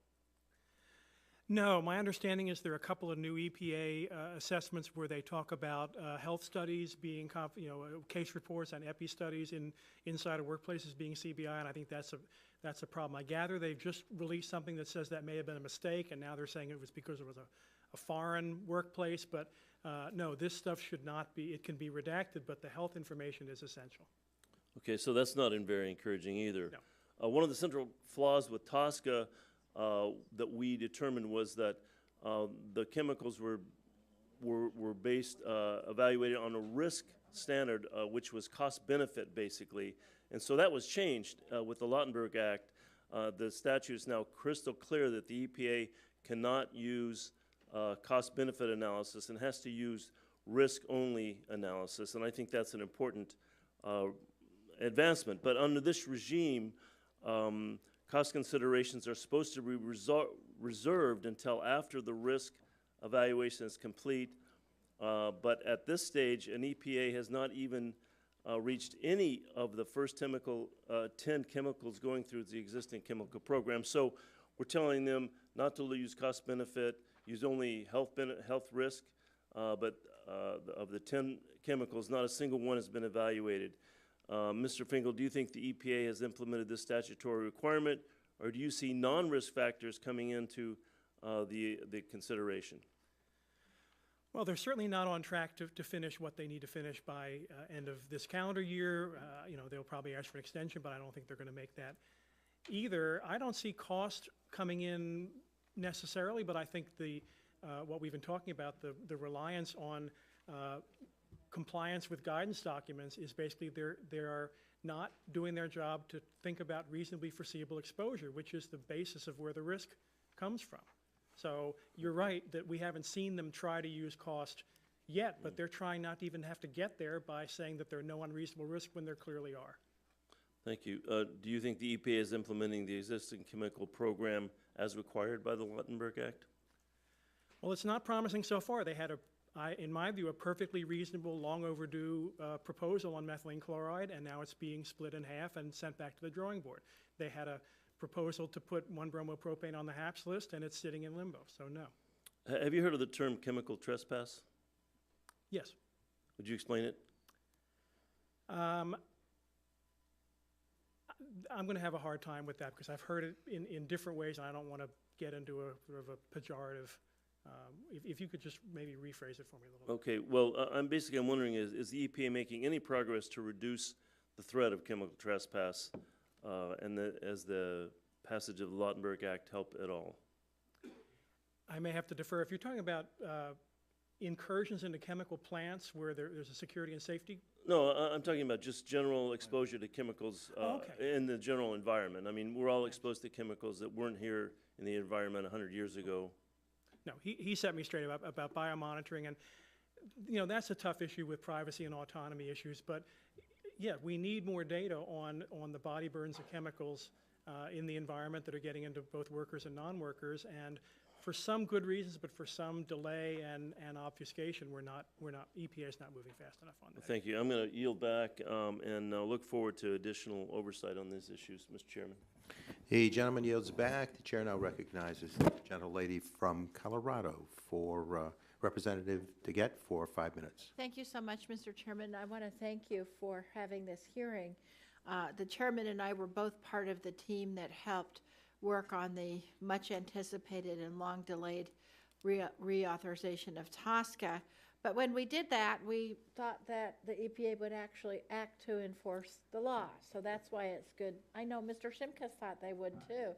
And so that's why I think it's really good that we're having this hearing today. I want to ask about just a couple of specific issues, since I know many other members have asked questions.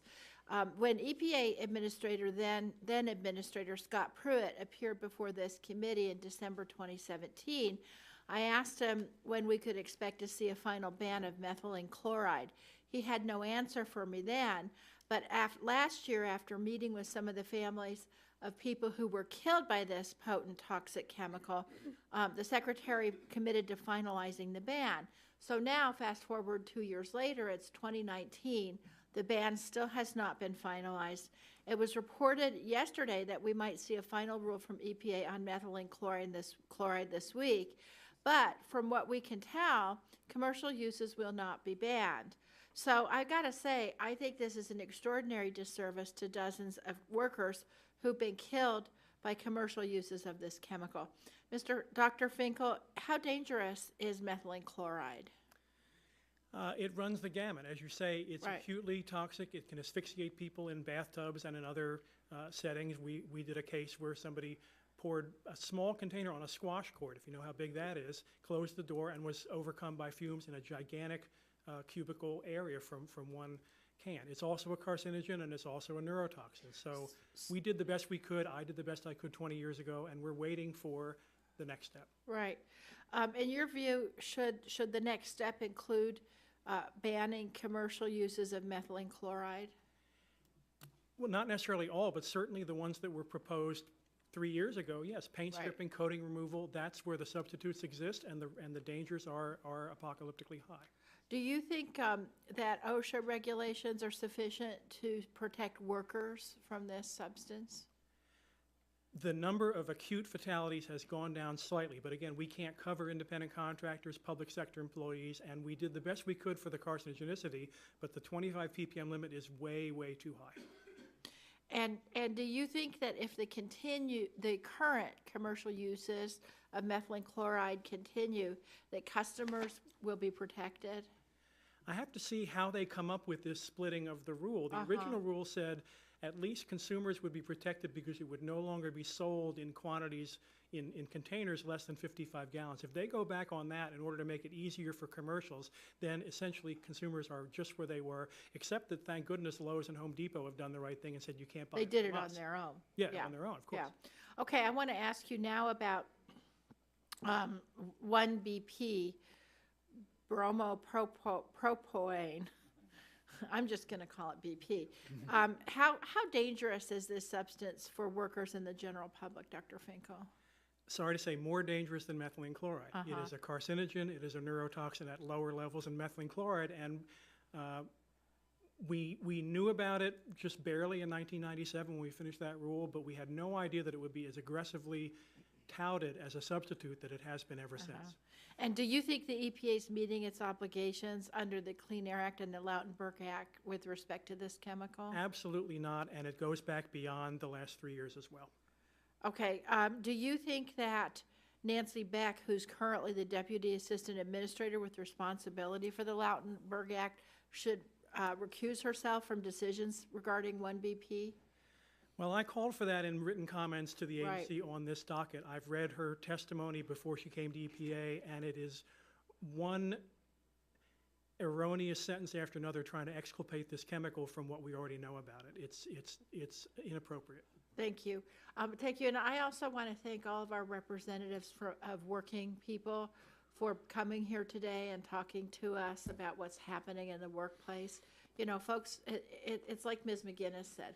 People are just trying to put food on the table for their families. Several other of our witnesses said that, and sometimes they can't affect what chemicals they're dealing with in the workplace, and so that's why we have the EPA, because they're supposed to enforce the laws on a science-based effort for everybody, and we're going to make sure that happens. So thanks. I yield back. The gentlelady yields back. The chair now recognizes the very patient gentleman from Florida, Representative Soto, for 5 minutes. Thank you, Mr. Chairman. On January 3rd of this year, Tampa Bay Times headline read, "Florida officials delayed telling residents about tainted water," email showed. Linda Lawson thought little of drinking the water from the decades-old well in her backyard less than a half a mile down the road from the Florida State Fire College in Ocala. That changed when her daughter-in-law answered to state workers knocking on her door one morning, or one afternoon. They came to test the water, a worker said. In August, our local DEP in Florida confirmed that flame retardants containing PFAS and PFOA had been used by the fire college in the past. In early September, the college was told only to drink bottled water. It took 4 months for state officials to notify the community, and recently 6 former employees of the fire college have joined a class action suit. Obviously, we want to be proactive on this issue. Mr. Morrison, is the EPA actively pursuing PFOA and PFAS risks to firefighters and the community at large? No, I do not think that they have really stepped up to the plate to do that. And just in full, just to add, my brother was a firefighter. He was at that academy. He actually taught at that academy. He actually has kidney cancer, but he actually was suffering from that. And what we have right now— Sorry to hear that, sir. But thank you for addressing this. But I think what EPA has not done is that they have not looked at the seriousness of what is caused, not only for the workers there, but for the drinking water in that. I recently had an op-ed in our local paper discussing an attack on science that's a threat to our water. And a PhD, Deeptha K. Warsingi, said a systematic pattern of undermining science is occurring at the federal level at the EPA, and that vulnerable communities face disproportionate burdens of health and environmental justice. Dr. Finkel, would you agree that there's a systematic pattern of undermining science at the EPA currently, and that it does disproportionately affect vulnerable communities? Yeah, unfortunately, I have to say I agree with that. Obviously, it doesn't permeate all the way through to the career levels and affect all programs, but what we're seeing in terms of the climate change program and what we've been talking about today, I don't have time to talk about it, but in my written testimony, there's some profoundly unscientific things being said about these chemicals by career and by political officials at EPA. Give us a little flavor of what you mean by profoundly unprofessional. Well, I'm going to single out Bill Wareham, who is the new head of the Air Office.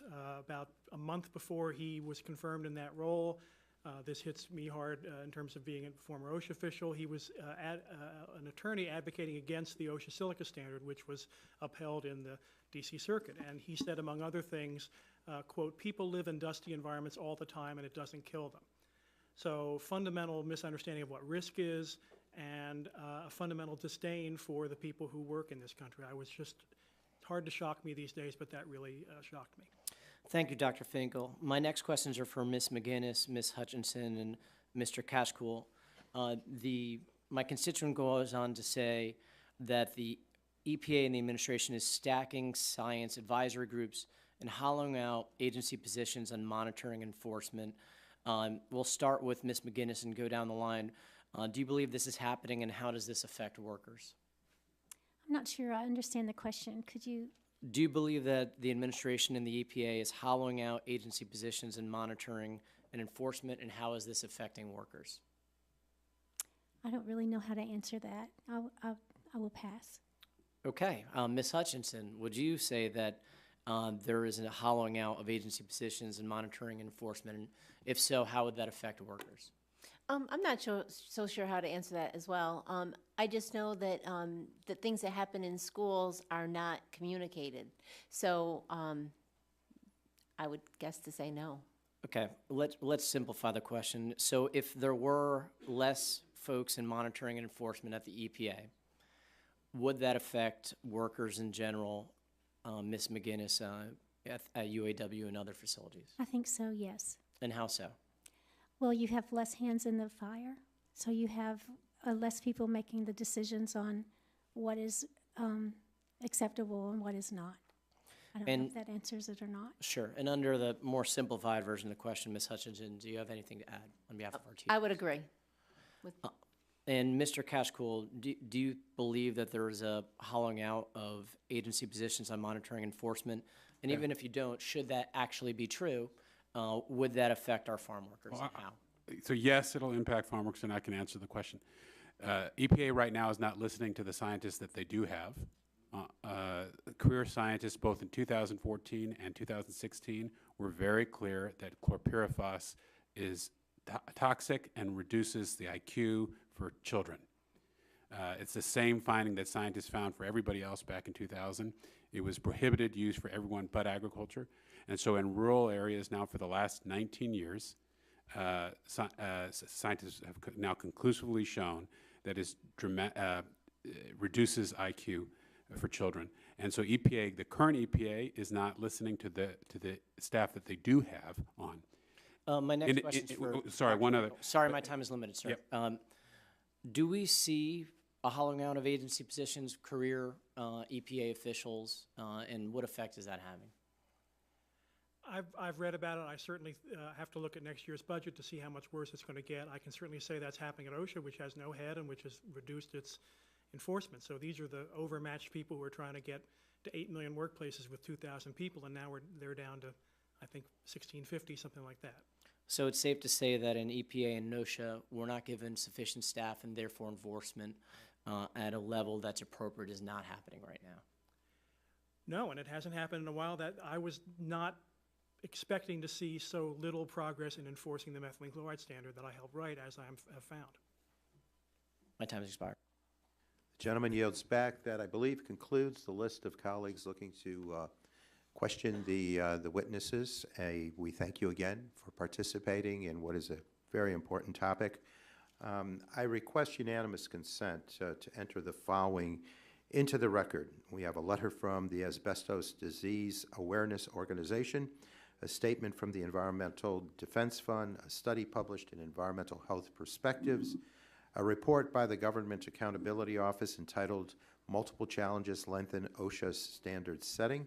We have a letter from the International Union, UAW, comments by the International Union, UAW, on EPA's proposed changes to the Risk Management Program. We have a letter from the Chlorpyrifos Alliance to USDA, Secretary Perdue and EPA Administrator Wheeler, a fact sheet on the use of chlorpyrifos in agriculture, a letter from the Pesticide Registration Improvement Act, PREA Coalition, a letter from the Safer Chemicals Healthy Families Coalition, a letter from Alexandra DePolito Dunn, Assistant EPA Administrator, a letter from Tosca New Chemicals Coalition, NCC, a letter from Ricky Ott with the ALERT Project, a report by the Government Accountability Project entitled Deadly Dispersants in the Gulf, Our Public Health and Environmental Tragedies, the New Norm for Oil Spill Cleanups. We have a list of public comments submitted by the Government Accountability Project on EPA's proposed rule to Subpart J of the National Oil and Hazardous Substances Pollution Contingency Plan that governs the use of dispersants. We have a photo documentation of dispersant contamination, and finally a testimony from Dr. Ricky Ott on the Trans Mountain Pipeline. We ask unanimous consent that they be incorporated into the record. Mr. Chairman, reserving the right to object, I think the committee staff are working to reconcile some of this stuff, so I don't think in the end we will, but if I can reserve that right and we can visit that in the near future, I would appreciate it. Right. The gentleman asked to reserve, and that request is granted. With that, Mr. Chairman. Yes. May I just, I also want to thank you all for being here. This for the layman, this is a very challenging, difficult process. So your expertise. Dr. Finkel, I didn't want to object or intervene in your answering, but you skated closely to impugning the intent and the work of Mr. Bill Worm. He doesn't have the right to defend himself at this time, and I would caution you not to do that. Well, I was asked a question, and it's on the public record that he said that. Unless the chairman wants to give you time, I'm just making that statement as an observation. Fair enough. And I ask our Republican leader again to review two more submissions into the record. We have from the Gainesville Sun an opinion via a letter that's entitled "Attacks on Science Are a Threat to Our Water." And then finally from the Buzz, Florida officials delayed telling residents about tainted water, emails show. Again, we'll reserve and put it in the package, and my expectations will all be good. Thank you. The request to reserve is granted. I would like to thank, again, the witnesses for their participation in today's important hearing. I remind members that pursuant to committee rules, they have 10 business days by which to submit additional questions for the record to be answered by the witnesses who have appeared. I ask each witness to respond promptly to any such questions that you may receive, and at this time, the subcommittee is adjourned. Very good. Thank you, James.